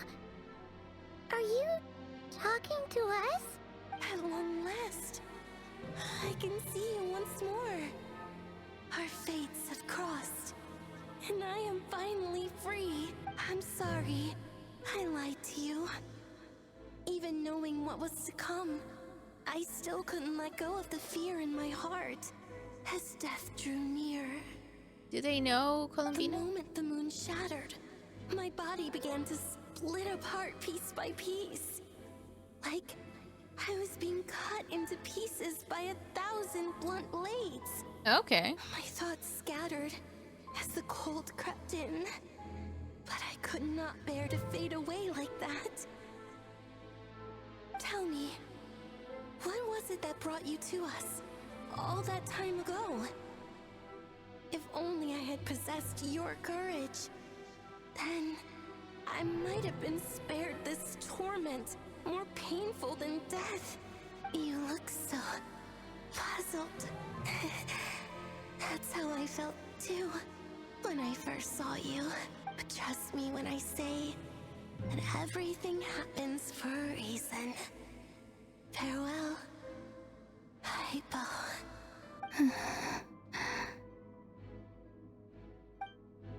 What was that all about? Was that the goddess of the iridescent moon? It sounded like she was speaking to a long-lost friend. But none of us have ever met her before, right? Maybe Columbina, or maybe she was mistaking the traveler to eat her. Perhaps. She took me for the goddess of the frost moon she once knew. That makes sense. For a fading soul like hers, our auras must be too similar to tell apart. But anyway, we've got the iridescent moon's marrow now. That should help you regain your strength, right? Alright. Time to leave this place and meet back up with Arlecchino. Let's go! That's odd. This place looks different than when we came in. Huh. Waning moon. Huh? Oh, lifeless damsel. Oh. What's going on now? Hurry! The place is collapsing! It wants to trap us here. Who's it? The abyss? Now we've taken the moon marrow. All that's left here is a dark will. It will show us no mercy.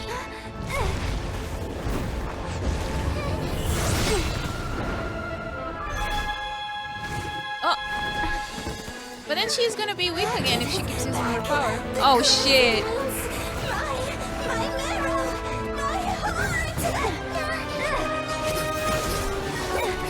That's a lot of them.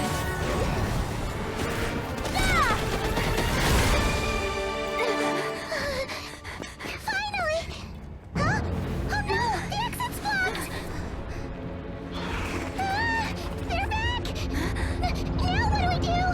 This is where you fall. Witness my rise. Arlecchino to the rescue, I guess. What are you waiting for? Just in time.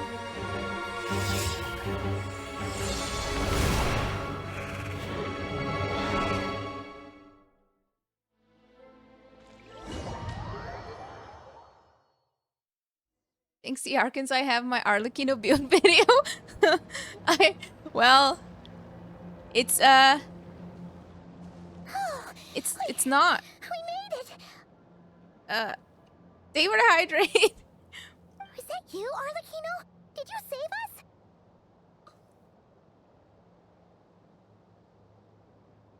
Wait, your hands!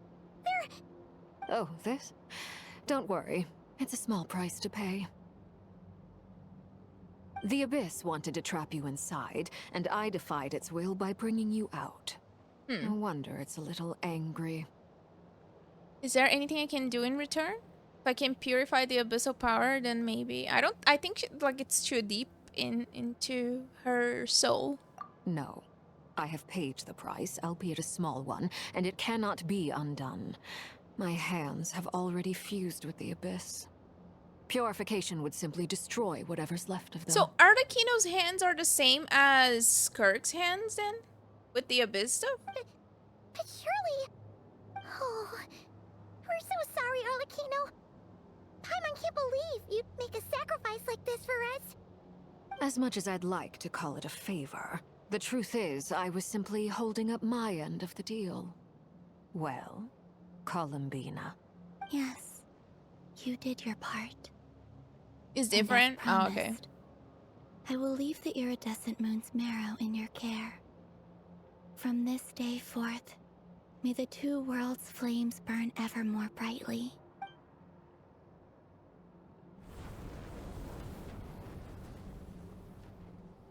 I'll take that as a blessing.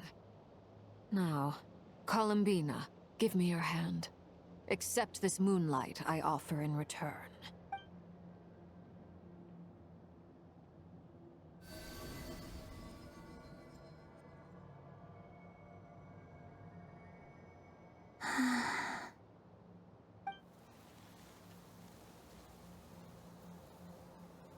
Feeling stronger? Probably since the flowers were blooming. Oh, hey, Columbina, are you okay? I'm fine. Our powers are a little at odds, that's all. By the Frost Moon's authority alone, wielding the power of the other moons was always going to be a stretch. Still, I think it's fair to say that your strength has returned. At least to the level it was at as Third Harbinger. It's still not enough. There's no way I can hope to challenge Rayrir like this. Just one more ray of moonlight, if you would. Don't push yourself too hard. It's okay. I can take it.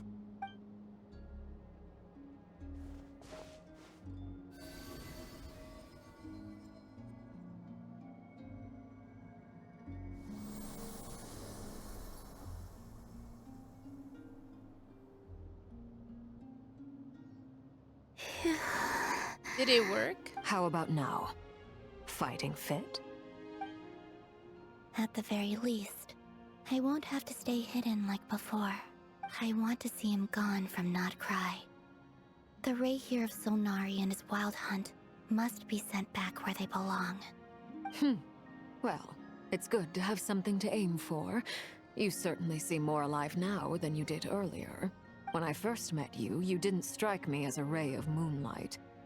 More like a wisp of fog drifting in from who knows where, ready to scatter at the first sign of a breeze. But now, you're full of vitality.